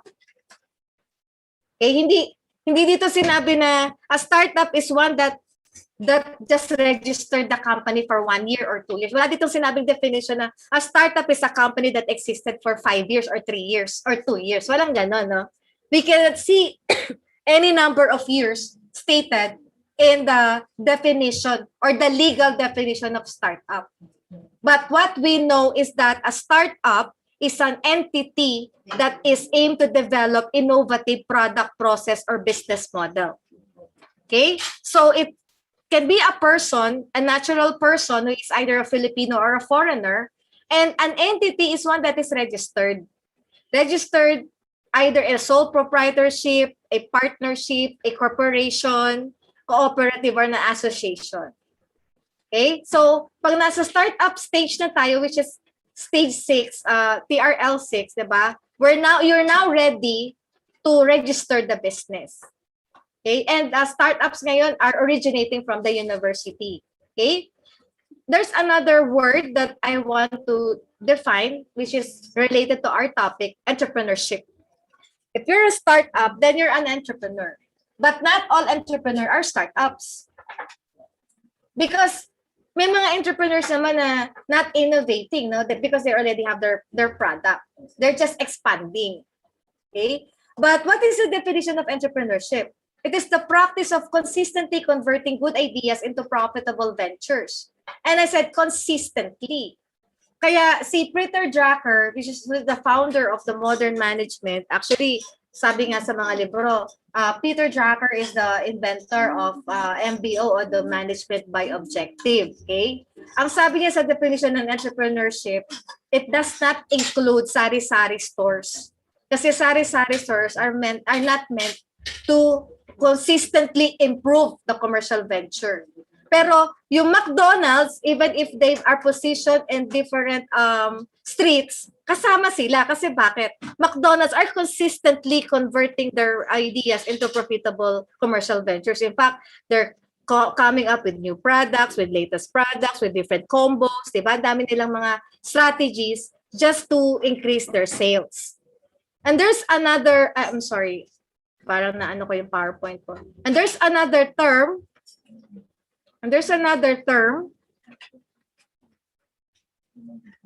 Excuse lang, Okay. Another term. Wala na naman ako. Wait guys,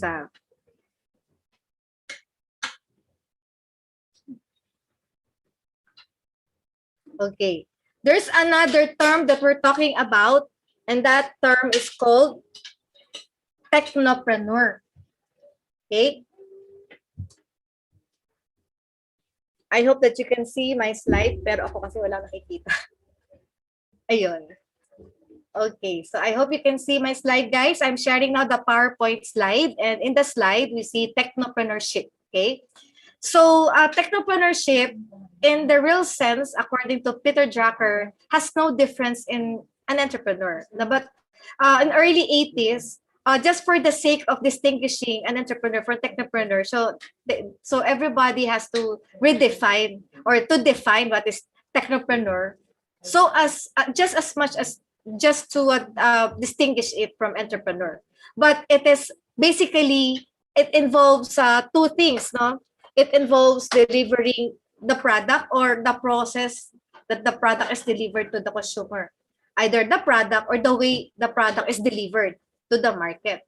So they say delivering an innovative high-tech product, example Intel, or example the telephones, no, or make use of high-tech in an innovative way to deliver your product, example eBay, or both, so example pharmaceutical companies. But I have a big argument during the IRR the drafting of the implementing rules and regulations of the Innovation Startup Act. No, I stand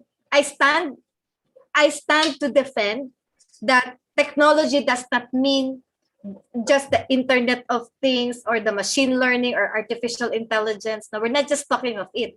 Any brick and mortar businesses are part of the so-called technopreneur. That's why I have made it to define technology. No, technology can be in a form of tools or machines that help solve problems or do new things. Or is it simply using resources to solve problems? And these resources are in the form of knowledge, skills, processes, techniques, tools, and even raw materials. So if you're using this to solve problems, then you qualify to a technology. Kasi nagkakaroon ng biases eh. In fact, there's this one competition for women, and then they asked me to submit an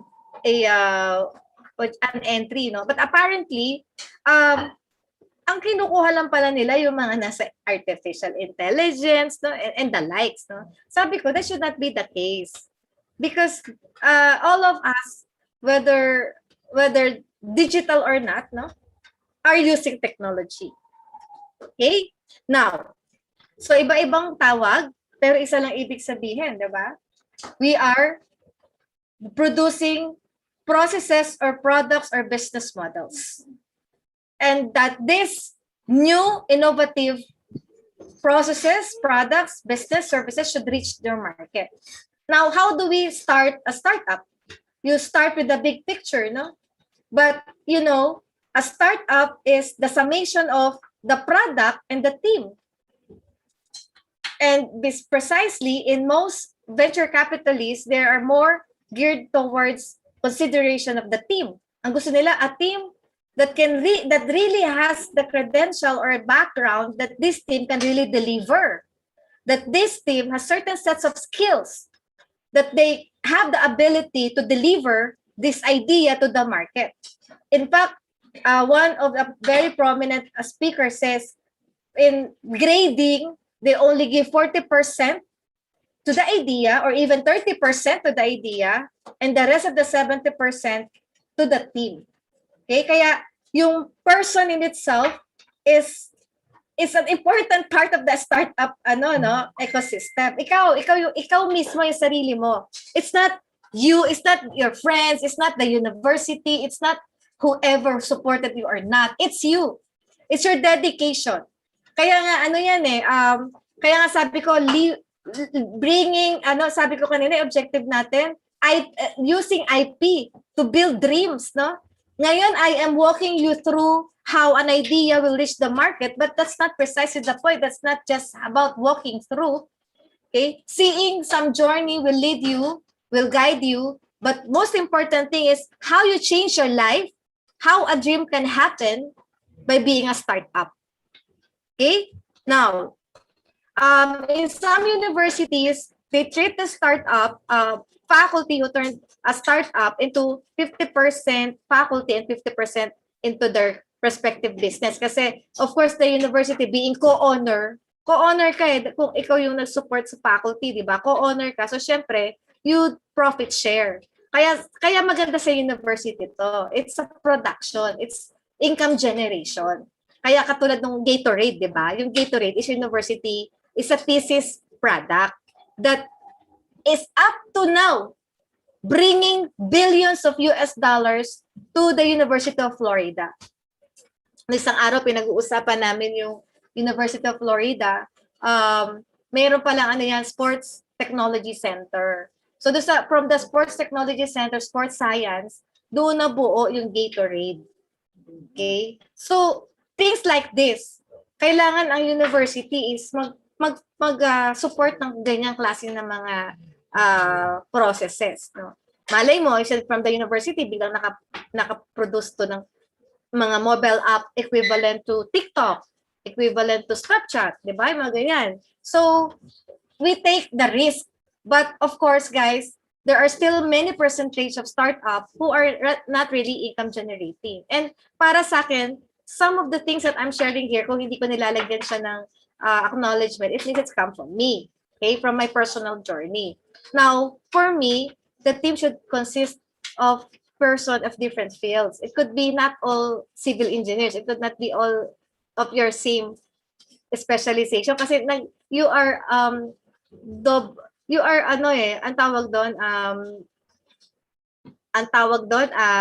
just a duplicate. So, hindi na ma-maximize. No? Ang sa akin, whoever or whatever are your weaknesses, whatever you can do, complement it with an expert. Kaya it makes sense to also have different consultants, di ba? Or different people you're working with.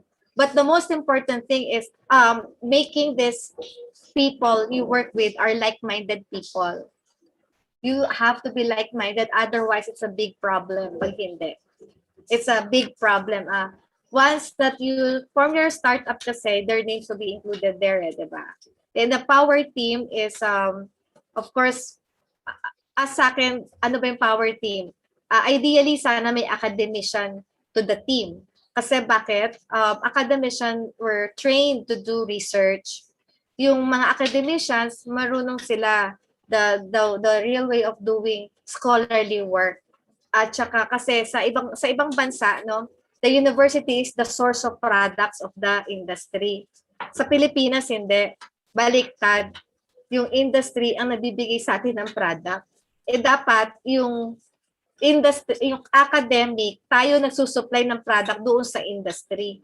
But maybe that will happen maybe in the far future. Baka hindi ko naabutan yung time na yun. No? Pero ang maganda ngayon, nag-uumpisa na. Okay? Nag-uumpisa na there are really technologies that really came from the university and the industry adopted it.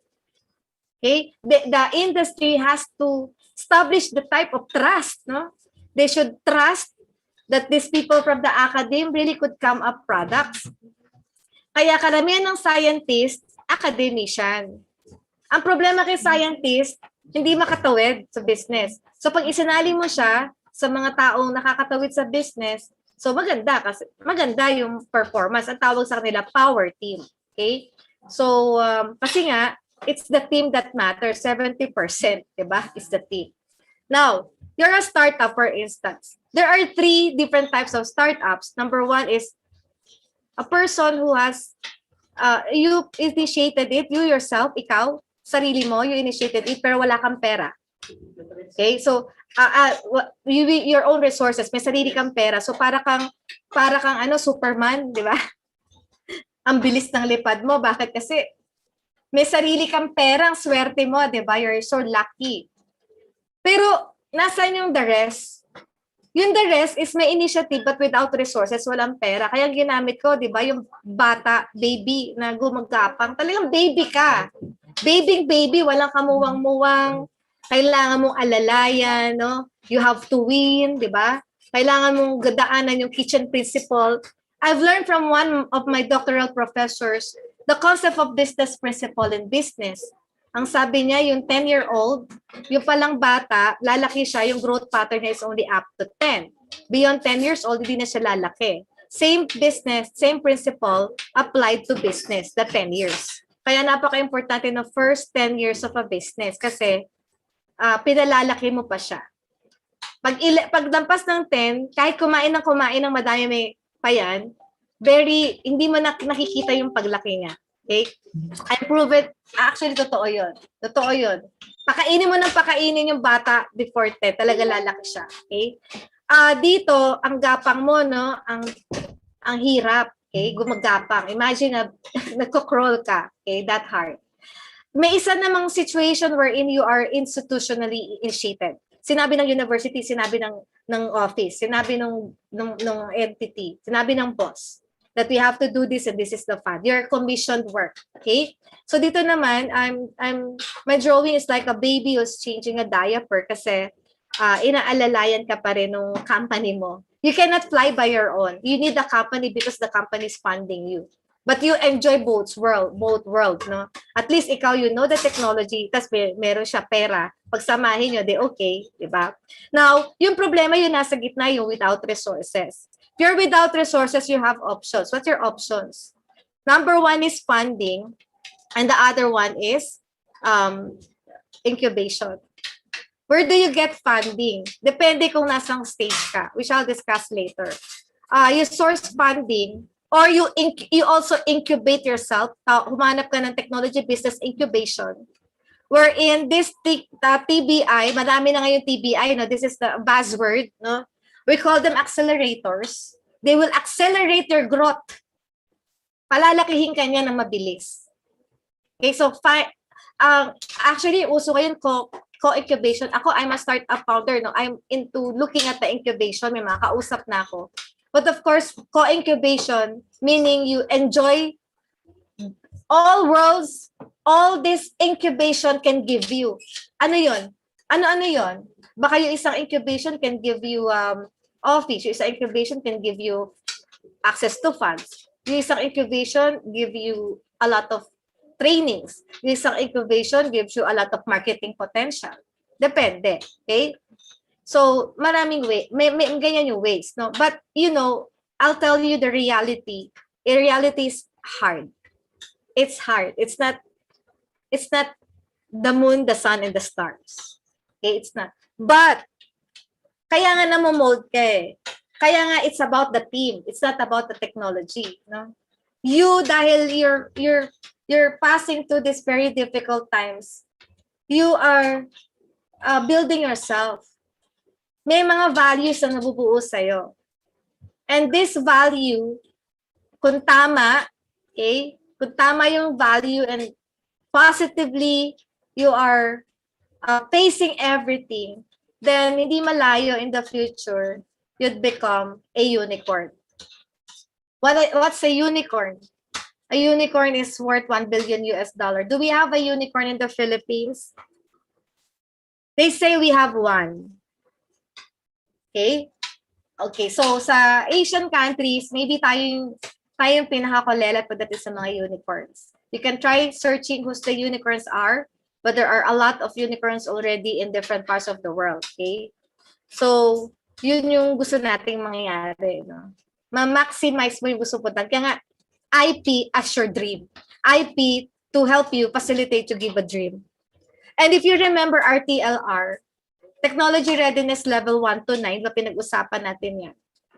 At one point, no, yung meaning 4 to 7, guys, magkakaroon ka na tinatawag na Valley of Death. Maubusan ka ng pera. Example, kahit naman university has limited funds. Example, university might give you research fund, basic research from stage 1, 2, 'di ba? Pero pagkatapos na yung proof of concept, I don't know if the university is still willing to fund moving forward. Example, pati yung mga further testings mo, technology validation, etc. In other words, there's this red line. It's called a Valley of Death. Mamamatay, kaya marami hindi na po-pursue. Yung iba nag-a-attempt, example, yung mga iba, di ba? Thesis, meron kayong product, Tapos yung product may proof of concept, tapos nag-usap-usap kayo, tara magtayo tayo ng kumpanya, sige gawin natin ito. Pero sa totoo lang mamamatay kayo. Ba't kayo namamatay? Because you lack the resources. Okay? You lack the resources. This stage 4 to 7 that's the most challenging part of the TRL. Anong ibig sabihin? Your product, the quality must be higher, performance must be sustainable. Bakit? Tapos ka na sa research or papatapos ka na sa research. So, ibig sabihin, nagiging perfect na dapat. Ang daming expectations from your product. Okay? That your business, the business naman should have, gusto nila low cost, low price. Sabi nga nila, kung hindi yan mura, huwag na lang. Okay? So, ang dami mong gustong intindihin like, paano ko mabababa yung cost ko? That's my predicament. I'm into manufacturing. Okay? So, ang predicament ko, how do I bring down the cost? So, how do I maximize my cost? How do I do the optimum mass production? Kapag isang financial projection pa lang, mga tipong buwan bago ko matapos, no? Just to project. Bawat galaw ng presyo, bawat galaw ng merkado, gumagalaw ka. Ang hirap, no? So, kailan yung ROI? Most of the startup didn't even have their ROI. Ang dami kong kilala na talagang nananalo ng mga competition, ang daming international recognition, no? Pero walang ROI or cannot scale up. Then in terms of the innovation, there are so many competitors. And how do you market? And who are your market? In fact, the process of do the marketing collaterals alone, cost much. Kasi kunwari gagawa ka ng promotional video, buti na lang ako, I have a promotional video done by DOST, and then next month, I have another promotional video will be done by the Design Center Philippines, diba? To launch the Feminine Genius. Pero ang point dito, magkano yun? No? Ang mahal, diba? Saan mo kukunin lahat yun? And for the process, there are two different perspectives. Sa universities, kulang ang pera, kulang ang experience. Tama? Siyempre, limited yung budget natin, di ba? There are so many people who wants to do research. And we want 100% doing research. So, paano mo ibibigay sa isang tao lang or sa isang grupo lang yung bulk na yung funds? And then, pagdating naman sa businesses, sa business side or sa industry side, they have no interest, they have no time. Parang feeling nila, we can do better than you because we're exposed in the industry. And they sometimes don't give time at all. So those were problems. Kaya namamatay. Pag hindi mo yan nalampasan, hindi ka makaka-proceed. Okay? So how could you proceed?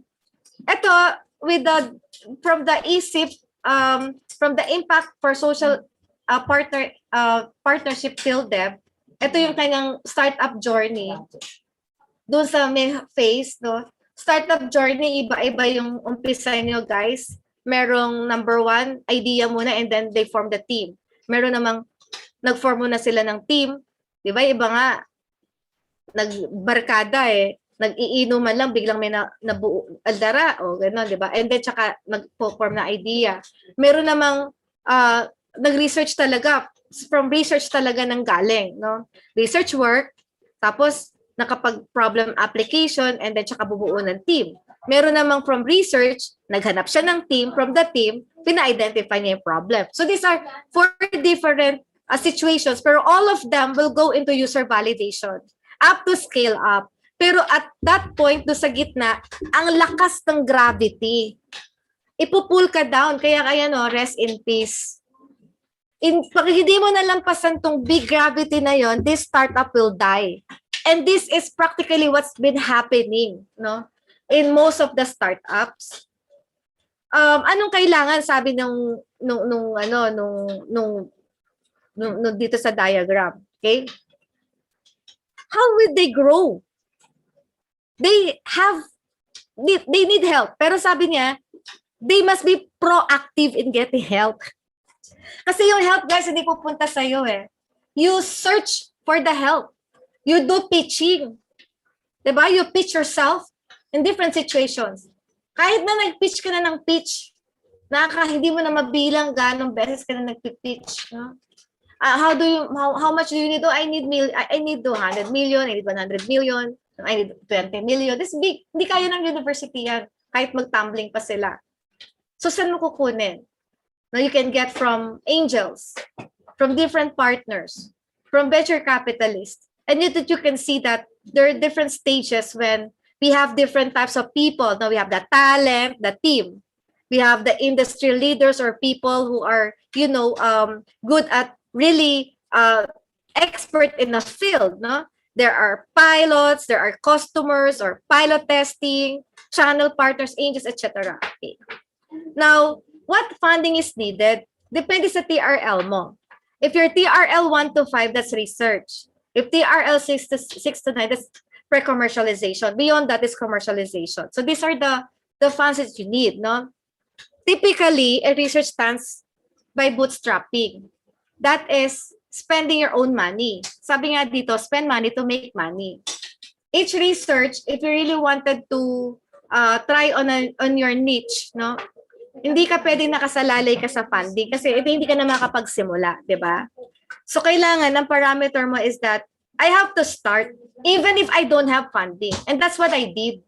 I do bootstrapping for more than 10 years. Okay? I do bootstrapping. I spend my own resources. So bootstrapping is when you invest your savings in your venture. That is bootstrapping. Founders generally bootstrap their ventures in the initial stages when they are building the product and the prototype. It's true. You have to carry on your dream. No one is responsible for your dream, no? Alam nga naman hindi na-fund ng DOS yung proposal mo, nag-stop ka na, wala ka na ng pag-asa. Hindi finand ng university dahil hindi kasama sa let's call this, let's say, hindi pa kasama siya sa priority ng university, nawalan ka na ng pag-asa. Okay?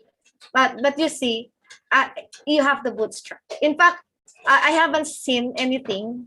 I haven't seen any funding, whether university or not, that funds something that is without anything, no? Pa-fund ng university, i-release niya. Hindi. Ikaw, pag nag-submit ka ng proposal, meron ka ng chapters 1 to 3. Ibig sabihin, you did your own RRL, you know the methodology. Nagsaliksik ka na, no? Kasi kung pupunta ka sa university o kahit saan pa, tapos dala-dala mo lang topic, wala talaga sa'yo magpa-fund. In reality, you yourself has to prove, kahit research yan I'm talking of stage 1, guys. TRL 1, 2, 3. Yeah? 1 and 2 or 1. Hindi yan basta punta ka na lang at sasabihin mo topic. No. Hindi ka mabibigyan kahit sino. You need a proposal. You need to submit chapters 1 to 3. So in other words, you're bootstrapping. You're spending your time. Bakit? Na-deload ka ba? No. Were you given the funds? No. You do it yourself. You do the searching of 1 to 5 or the crafting of the proposal by your own money.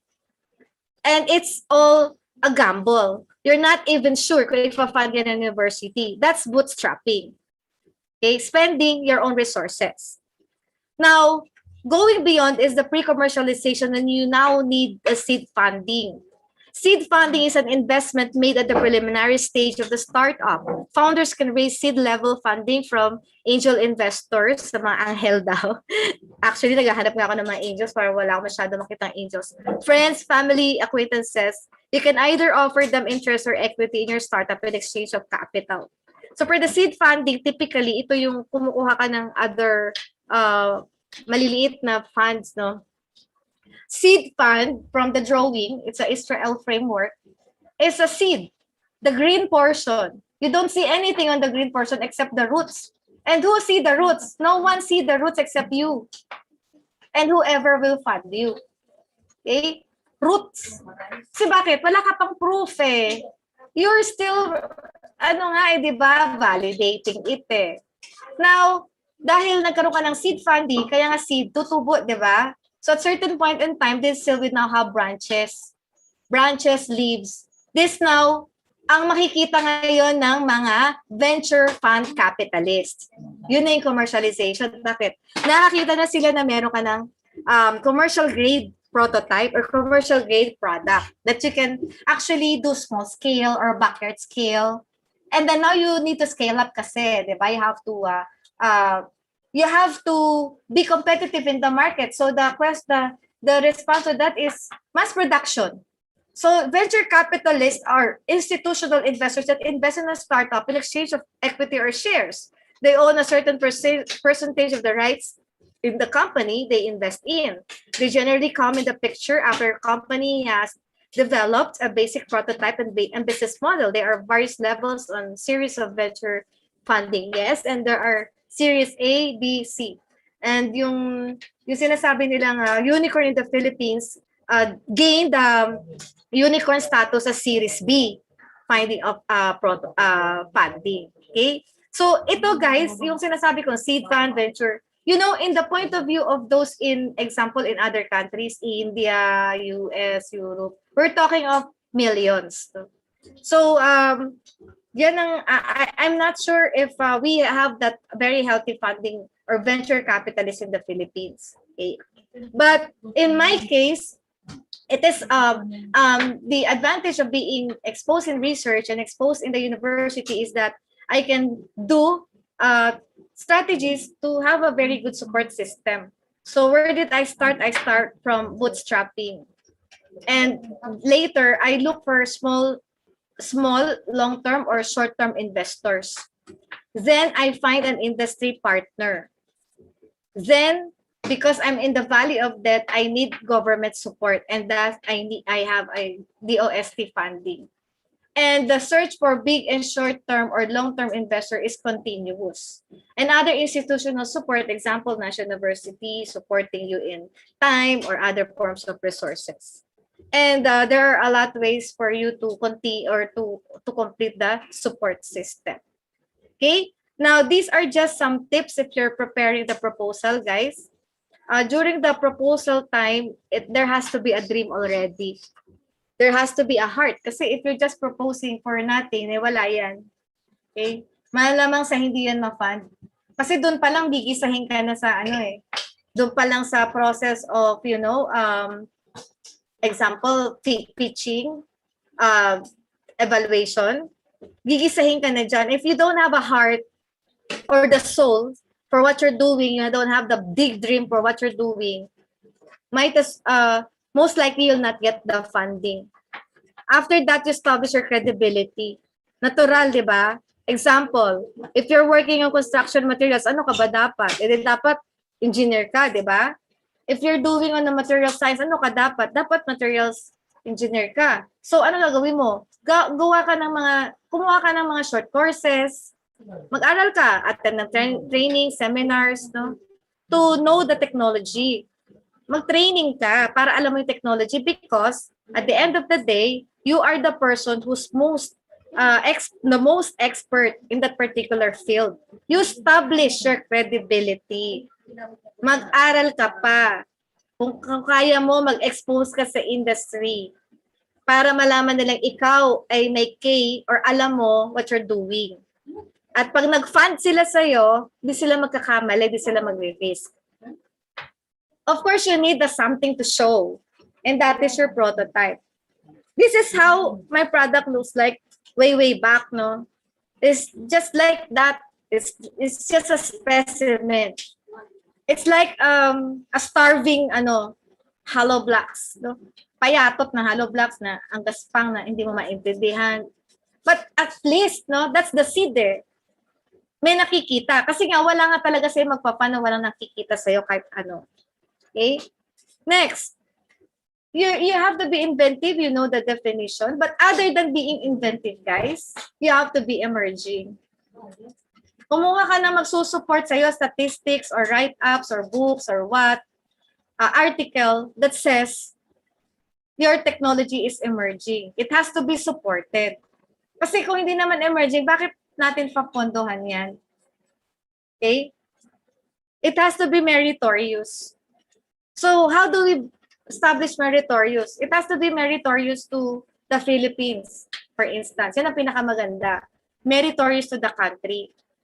So paano malalaman you're meritorious to the country? You align it with Example, ambition natin 2040, 2030 ba? 2040. Ambition natin 2040. You align with the 2030 United Nations Sustainable Development Goals. You align it with the Philippine Priority Plan. You align it with the research agenda. You align it with the industry agenda. You align it with the industry roadmap.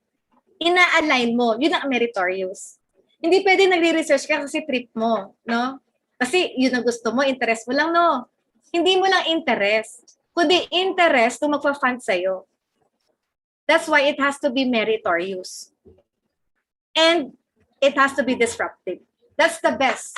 It has to be a game changer. You really need to squeeze in your mind, no? Innovative and inventive mind to really come up with something that is disruptive. A game changer.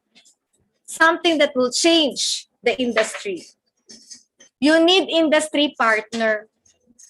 So kung estudyante ka, why not try searching for mga ngayon may mga restaurants, di ba? Yung mga food operators. Partner with them. You have to persuade them that they need to partner with you. Katulad yung industry partner ko, he is responsible for the beautification of the product. Kung wala yung industry partner, the technology will not be successful. Kasi sila, industry, very exposed sila on that kind of technology. So sila, bigyan mo sila ng bagong technology, papagandahin, aayusin. Tuturuan ka, you learn along the way. You need adapters. Adapters are users or clients. Kumausap ka, o ikaw ba, pwede ba ikaw, sa'yo ko ikakabit, no? Like this picture. This is an adapter. You could see that there are polite products on the wall, on the floor, on the counter, on the cladding, everything except the ceiling. No? Pero importante kasi may nagtitiwala sa'yo. And who will trust you? Friends will trust you. Friends, relatives will trust you. And that's the reality. Doon ka sa pinakamalalapit sa'yo kasi yung mga malalapit sa'yo, they know your credibility. Doon ka mag-umpisa to start having us at least mapakita na products. No? And this is my Technicom, this is my DOST journey. Makita nyo, no, from January, tapos market evaluation, mid-panel, na talagang gigisahin ka. From version 1 to version 8 of the proposal, followed with the technical evaluation, first round, another new sets of panel at ginisan ulit. And then another second round of panel, ginisa ka na naman, no? Talagang tuyong-tuyo ka na kasi talagang yan, dyan ka makikita. How are you as a person and how well you know the technology? Kasi hindi naman yung technology, kundi kaya mo ba sagutin yung mga tanong nila? Kaya mo manalo sa kanila, kaya mo sila ma-convince, no? And then, the proposal on the 13th version. Hanggang 13th version, yan ang final proposal. No? Contract signing, the plant visit, of course, mga pre-implementation meetings. Okay. So that's before. How about during funding? Okay, during the process. Persistence is a virtue, guys. Wag bibigay, wag bibitaw. Hindi lahat nakukuha sa isang halo. Kaya nga minsan pag, you know, when they say, hindi pa pala perfect. Of course, if it's, di kung perfect pala agad dyan, there's, parang ano, di ba? Parang hindi mo na ni-research perfect agad. Sana noong pa marami nakaalam niyan, di ba? Hindi nga siya madali. So, you really have to be persistent. Talagang yung pain points, guys, you have to overcome it. It's not easy. Baka minsan isipin mo na lang, magturo na lang ako. Ay, hindi, mag-ordinary empleyado na lang ako. Ayoko na. Kaya nga hindi lahat become successful eh. Kasi talagang you'll be challenged up to the bottom, no? There's no shortcut to success. You have to really, hindi mo inisip, ito, hindi ko nadadaan. No. when I was invited as a speaker in AIM and I share my journey, I validate the concept that they're learning. Sabi ko, I don't have a formal education on business because I'm an engineer. No? Maybe the business that I know is the engineering economy, engineering management, construction management. If I know any financials, I just know the balance sheet and income statement. But other than that, I don't know the ratios. Okay? I don't know how to make an effective reporting of the other financial things. And I'm not really a marketing person. I might not be presenting the right things to the clients. I'm not good at preparing the marketing collateral. My PowerPoint is not even good as a marketing collateral. Dinaanan ko lahat. And then yung pala yung talagang dinadaanan ng totoong nasa ganong journey. So sabi sa akin nung professor, nung the department head, it's amazing that your journey confirms our curriculum. And then sabi, we want to make a write-up about that because this is a validation that our curriculum and the way what we teach is really what happens in reality. I was of course overwhelmed. Sabi ko nga, I wish I could write a book about it, no? If I have a time so that I can document all the hardships. But those hardships develop you into who you are right now, no? Of course, the OST or the team will assist all the way. And right after the process, take advantage of government support because now it's a branding, no? At tapos ka na sa funding mo, akadikit sa'yo yung stigma ng government, ang sarap ng pakiramdam kasi you're a branding. Yung ibang mga industry, without government support, gagawin nila, they will work with the government to have a government branding. So you have to take advantage of that. You need continuous improvement. You need at least 10-year technological plan. Hindi pwedeng nag-stop kasi mahabol ka ng competitors mo. Pag maganda ka, ginagaya ka na. So bago ka pa nila magaya, nauna ka na, you should be ahead of your technology. Sabi nga nila, 20 years ahead of the technology. Okay? Also, it makes sense to join competitions. Noong una, ang kukornihan ako sa nagko-competition. Sabi ko, nagko-compete, nagbinegosyo ka, startup ka. I really don't like it, no? Pero, nung nakita ko yung isang ad, sabi ko, why not try? Try lang. Hindi ko nga sineryoso kasi parang ginawa ko siya ng mga dalawang overnight, ganun. Tapos ang papangit pa ng mga pictures na pinadala ko. Try lang, di ba? Try. Without me knowing na. Tapos nung nagsusulat ako, guys, habang sinasagutan mo yung forms, nagkakaroon ka ng pagkakakilala sa technology mo. You get to know the technology more. Kasi dami lang tinatanong. So, ito parang yung mga tanong ng mga to, yung mga nagbibigay ng competition, these are experts in those fields. Dinraft nila yung question in such a way for you to understand and express well what is your technology. And different competitions have different forms. So, bawat fill up mo doon, yun ang alam mo, natututunan mo. Kaya nga, it's no longer winning. It's learning. No? So, yung drive mo, di ba yung kinakabahan ka, magpe-present, pag nagagawa ka na ganun yung drive mo. But when I ended up winning the Good Design Award, besting 80 designers in the whole Philippines, biglang nagulat ako. So, I'm in the design, I'm in the creatives. Bagong awakening sa akin yon. So, I'm in the creatives. And then, before guys, I'm an active in patent agent. I learned training. Why am I now an IP expert? Because of the long-term training. No? That start as early as 2011. Okay? Sabihin na natin 10 years of training. Pero nakakita ko noon ng mga AMY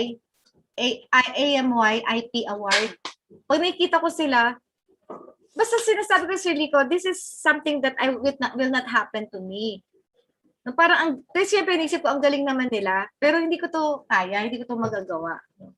Without me knowing that one day, I will have that gold award, that grand award. Okay? So dito guys, you consistently improve, not just your innovation, but also yourself. Okay? Now, what are the perks and benefits? Depende kung nasa ang situation ka. Are you in the academe? Are you an employee? Are you your own?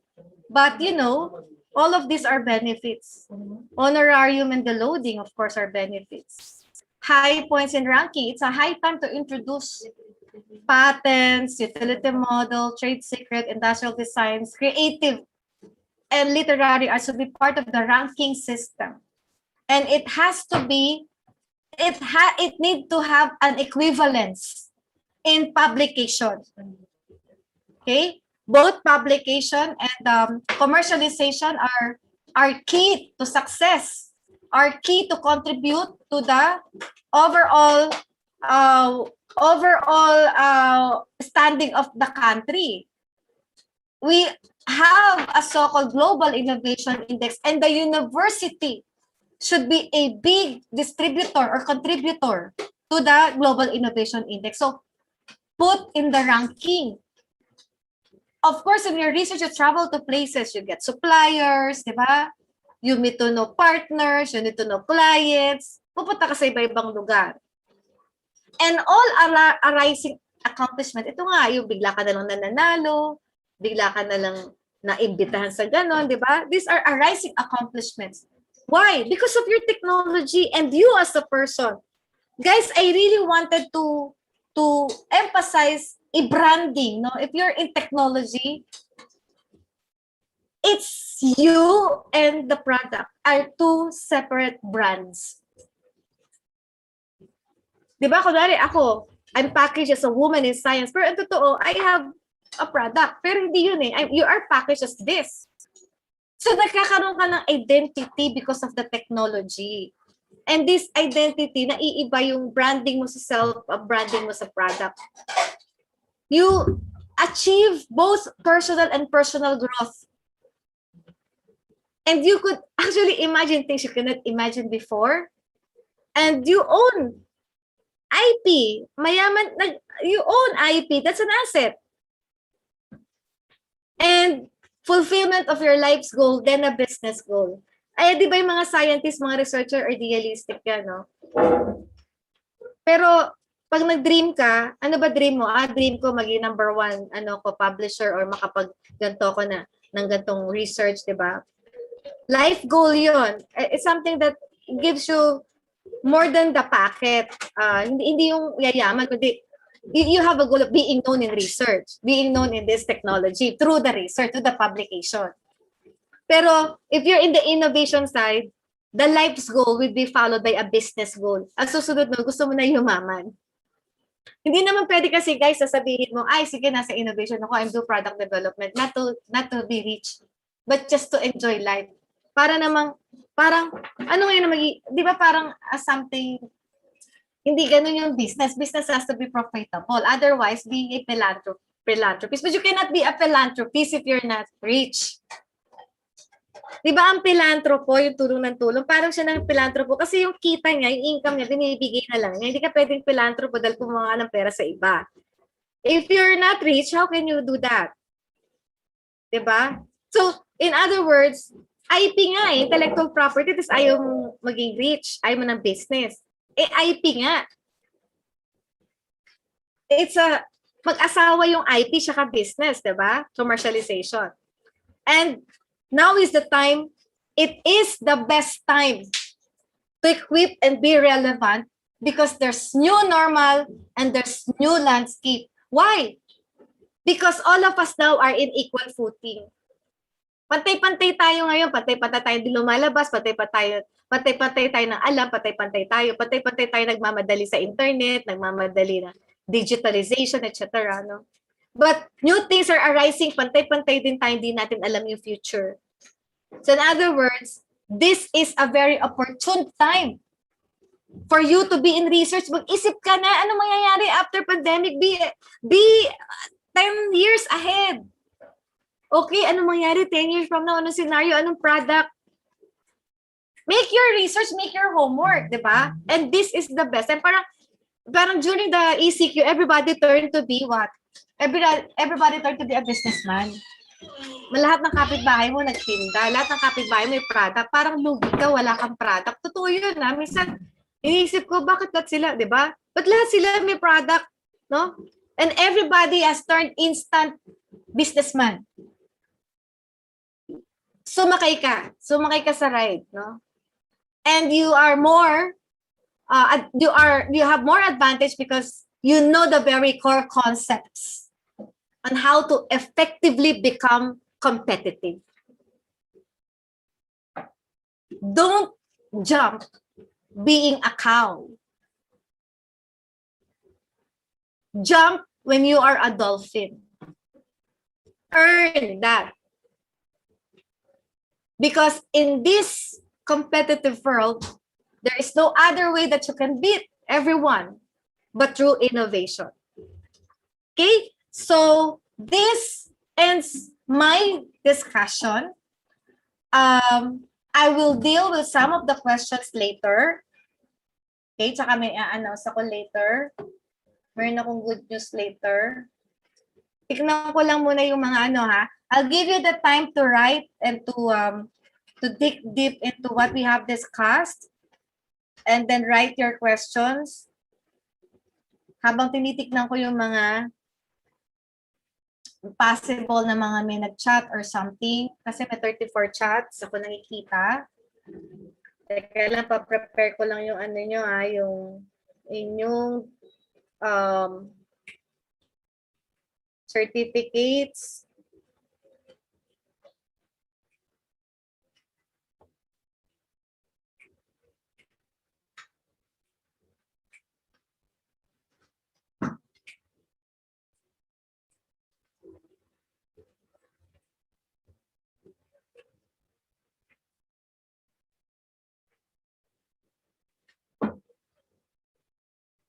Pa-prepare ko lang certificates nyo ha. And then you can write questions, guys.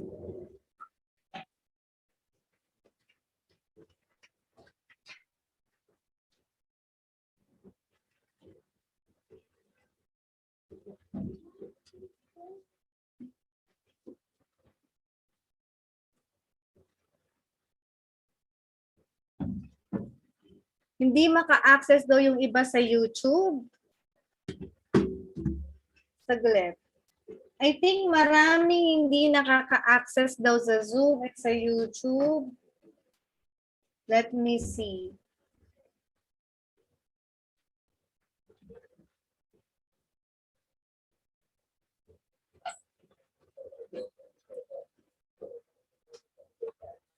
Imposible, di ba? Hello sa mga nasa YouTube. Sana naka-access na kayo. I'm sorry, I just read your messages, no? Check natin yung mga nandito. I hope that those only who were able to write in the Google Drive will be given the certificate. Kaya mag-write na po tayo. Pinapa-prepare ko yung certificates. Ito chat ko ulit yung link. Kung naka-list na yesterday, no other day, no need. And then,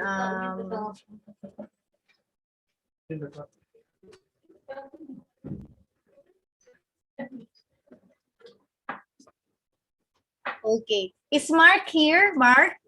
Are you there, Mark? Mark Kennedy, are you there?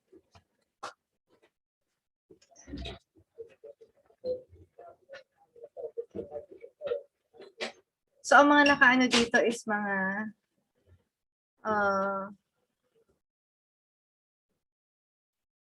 okay, sige guys. We have 30 minutes. Let's discuss that with your questions.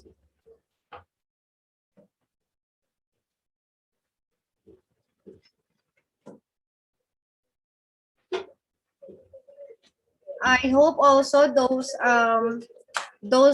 viewers in Facebook, wala tayong problema. Pero yung sa YouTube, I know it's working kasi direct sa Zoom yun. We're using two platforms, no? You're using different platforms for Facebook, then ito yung camera sa kabilang side, for YouTube, this side, magkaiba ng platform. Using StreamYard for Facebook and Zoom for YouTube. So I suppose wala dapat pong problema sa mga nagchat-chat sa akin.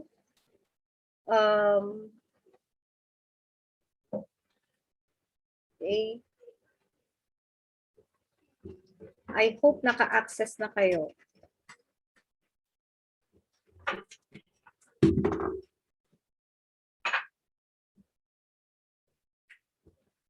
Guys, questions?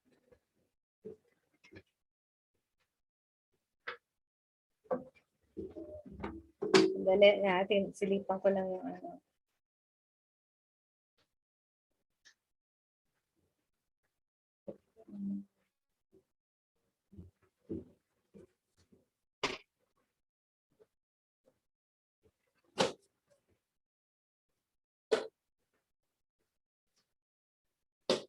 Naka-live naman. Bakit hindi nila makita?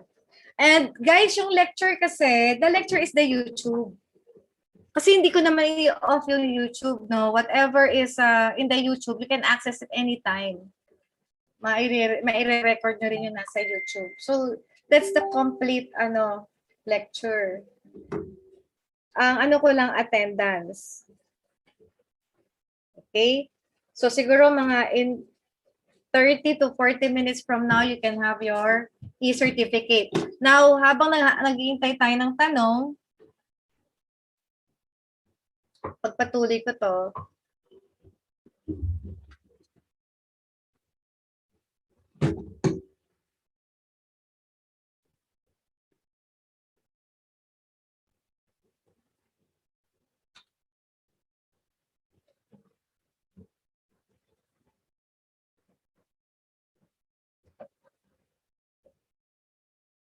Okay? So, ay na naman gumalaw. Nag-freeze na naman siya.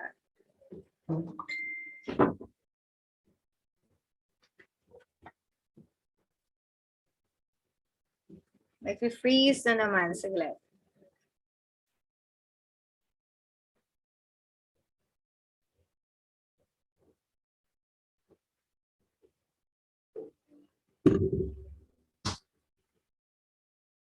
It's freezing. I-share ko.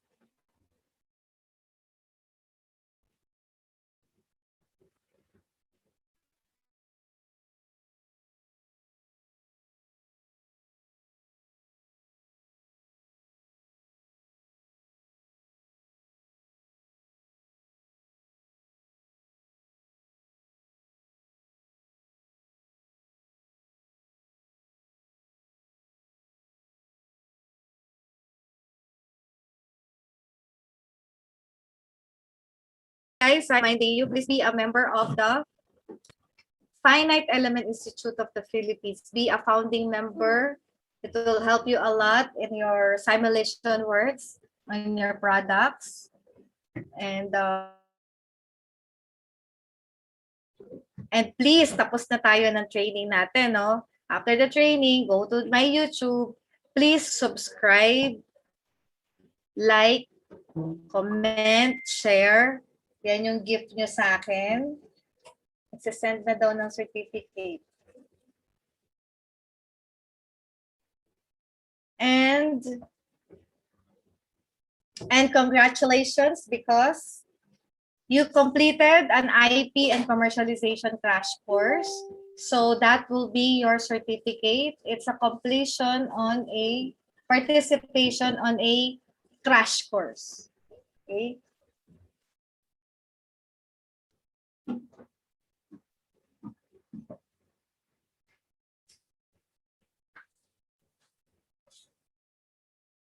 And for the mastermind class, you can chat here your email address. You can chat on the chat box. The email address of those who wanted to be part of the mastermind class. Chat natin itong Zoom, no? Para madali ko nang makita. Kasi hirap para hanapin pag sa iba-iba ko hahanapin. So dito na lang sa chat, guys. Chat your email and your full name so that I can communicate with you if you want to be a member of the mastermind class. Mastermind class is not a class. It's a mentoring. Hindi ko kayo le-lecturean, no? Pag nag-lecture ako, syempre, di marami lahat iimbitahin natin. This is coaching, mentoring, okay? Okay, so, tignan natin kung may question.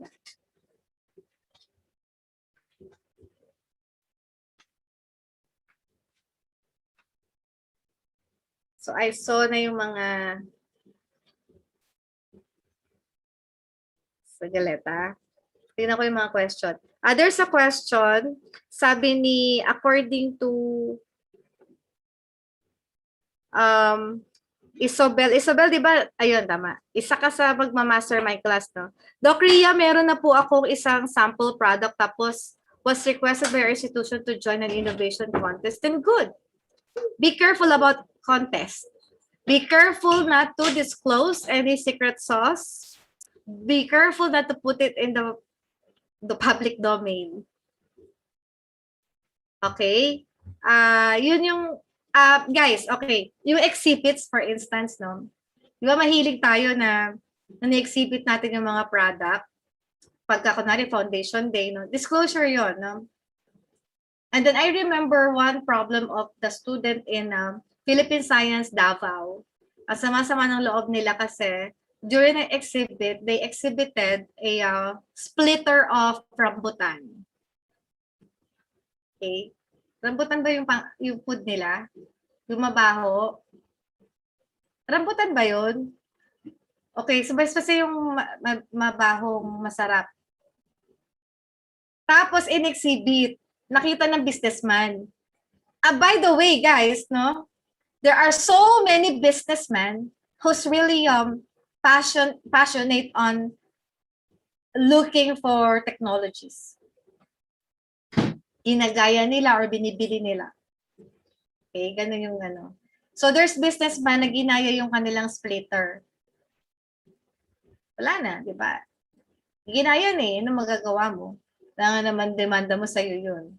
Paano naging sa'yo yun? Hindi mo nga final. Kung final mo, sa'yo yun. Mahabol mo, hindi mo final, kanya na yun. Okay, so, okay yung product na yan. Innovation contest isali. Basta lang, wag ibibigay lahat. Magtira para sa sarili. Okay? Magtira ng ibang innovation. Kasi yun ang takot ko minsan sa mga competition na nagpipitch. Basta ikaw, alam nyo na ngayon ng patents, mapoproteksyonan nyo na yung sarili nyo. Alam nyo na di ba? Alam nyo na mag-act. Hindi katulad dati na walang kaalam-alam kayo sa IP, so basta sugod na lang tayo. ISO 1, 2, 3, 4, 5, 6. ISO 6 names, 7. Thank you po. Received na po certificate. Okay. 7. Dorian. Ano ba yung rambutan? Naku, baka magalit sa akin mga taga Davao. Naging rambutan yun doon. Di ba magkahawig sila? Ano ba sila magpinsan? And I have these 3. Okay. We're 10. Tama? 1, 2, 3. Guys, yung nagbigay ng email, bigyan nyo naman ako ng full name. Katulad Jevini Lagamon, you have 3 email ads. Masterclass ba yan? Mastermind class? Lagay niyo yung mga full name. Mamaya iha-harvest ko lahat yung mga full name. Yung mga nasa YouTube din, guys, YouTube, Facebook, those who want to join the mastermind class, paki-chat lang po yung email ad nyo with names. Okay? Tama. 1, 2, 3. 4, 5, 6, 7, 8, 9, 10. Okay, 10. Okay, any more question? It's really what you've attended is really a mastermind class. No, a crash course. Typically kasi yung mga tinuro ko sa inyo, in-squeeze in ko, pero typically guys, ilang araw yan dinidiscuss or weeks. Ang ginawa ko, yung kinumpleto ko para kumpleto kayo pati sa commercialization, pati IP management, di ba? IP audit, alam niyo na lahat. You get bits of everything, kaya siya naging crash course. Okay. So I saw names.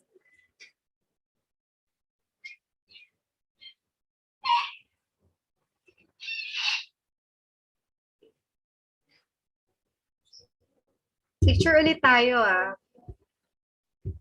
May 15 minutes pa, keep on kung meron pa kayong question. Yung mga HRM dyan na nasa mastermind, gawa tayo ng product na food for COVID. On tayo ng camera, guys.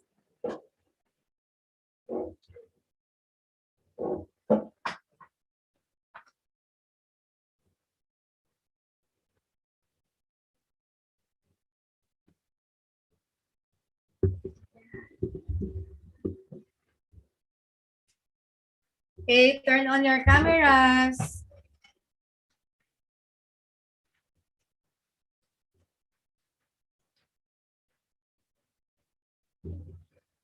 Smile lang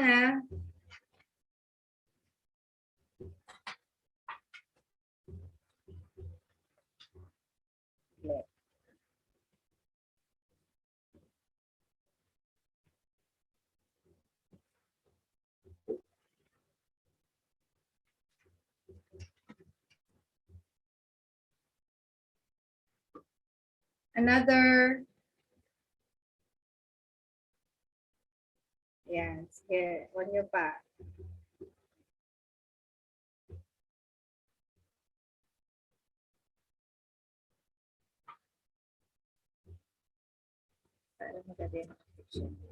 Okay, so pinopost ko sa Facebook yung mga pictures. Ay, saglit. May mga question pala dito. Hindi ko natan. Okay, sige. Okay, done with the pictures. So may mga questions dito.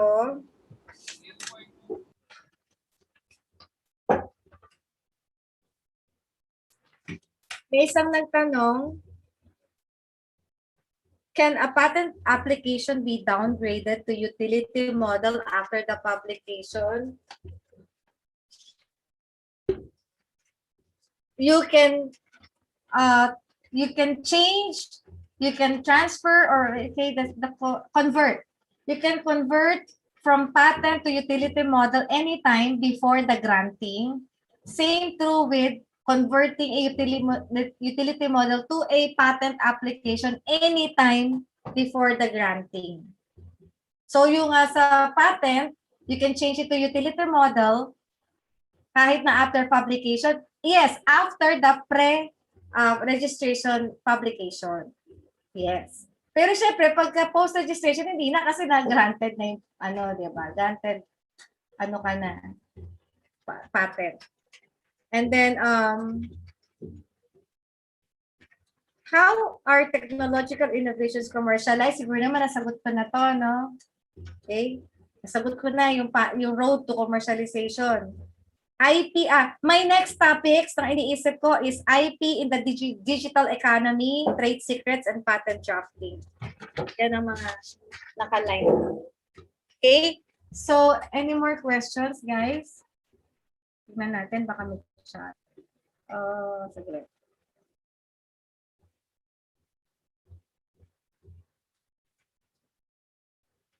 No, you cannot patent a business plan. You cannot. You can make it a trade secret.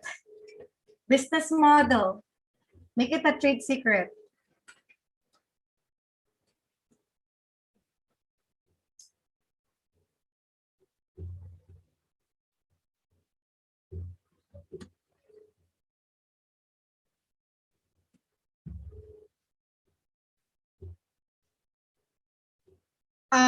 Isobel, thanks for the advice. Kaya gusto ko sumali mastermind. Medyo marami akong products na gawa dahil sa pandemic. Well, nice ha. You make yourself very productive during the pandemic. Sige, Isobel, go. Go yan. Kailangan makarating sa market. If you're working on a consumer product, sa dami ng taong needing consumer products, no? Ang laki pa din ng potential mo na makahit sa market. Eh kung lahat kailangan yun di ba?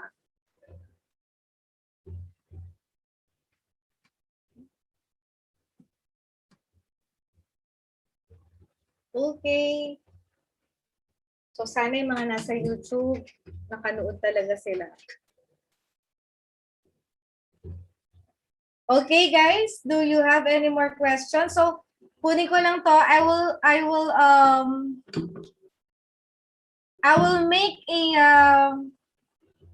will make a group chat also for messenger group chat for all the member of the mastermind class plus i-email ko kayo.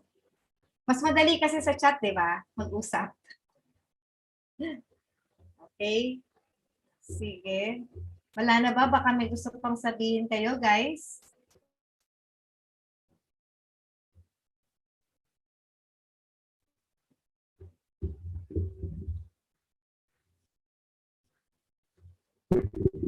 Okay, guys. Kung wala na tayong question, I'll see you all when we have future events. Thank you very much. Please, guys, go to my YouTube. Total, nandun yung mga lecture. Please subscribe. Pag hindi nadagdagan na 100 yun, ang dami nyo nag-attend nung mga nakaraang araw, no? Please subscribe to my YouTube channel. Okay? Thank you, guys. Have a nice weekend ahead. Stay safe. Thank you. Thank you for the virtual clap. Thank you for the virtual clap.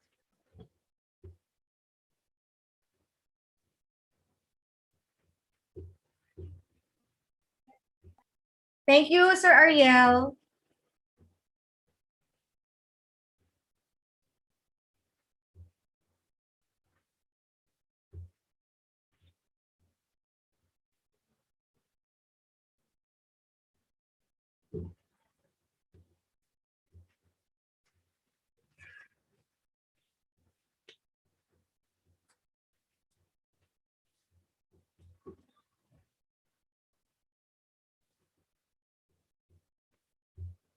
Until next time, yes, until next time, Eric Joseph.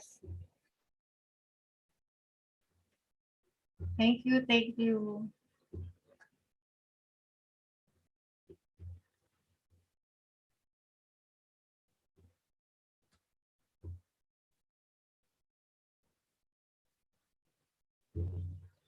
Thank you, Johnny.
Goodbye everyone. Goodbye sa lahat ng nasa YouTube and Facebook. Bye-bye.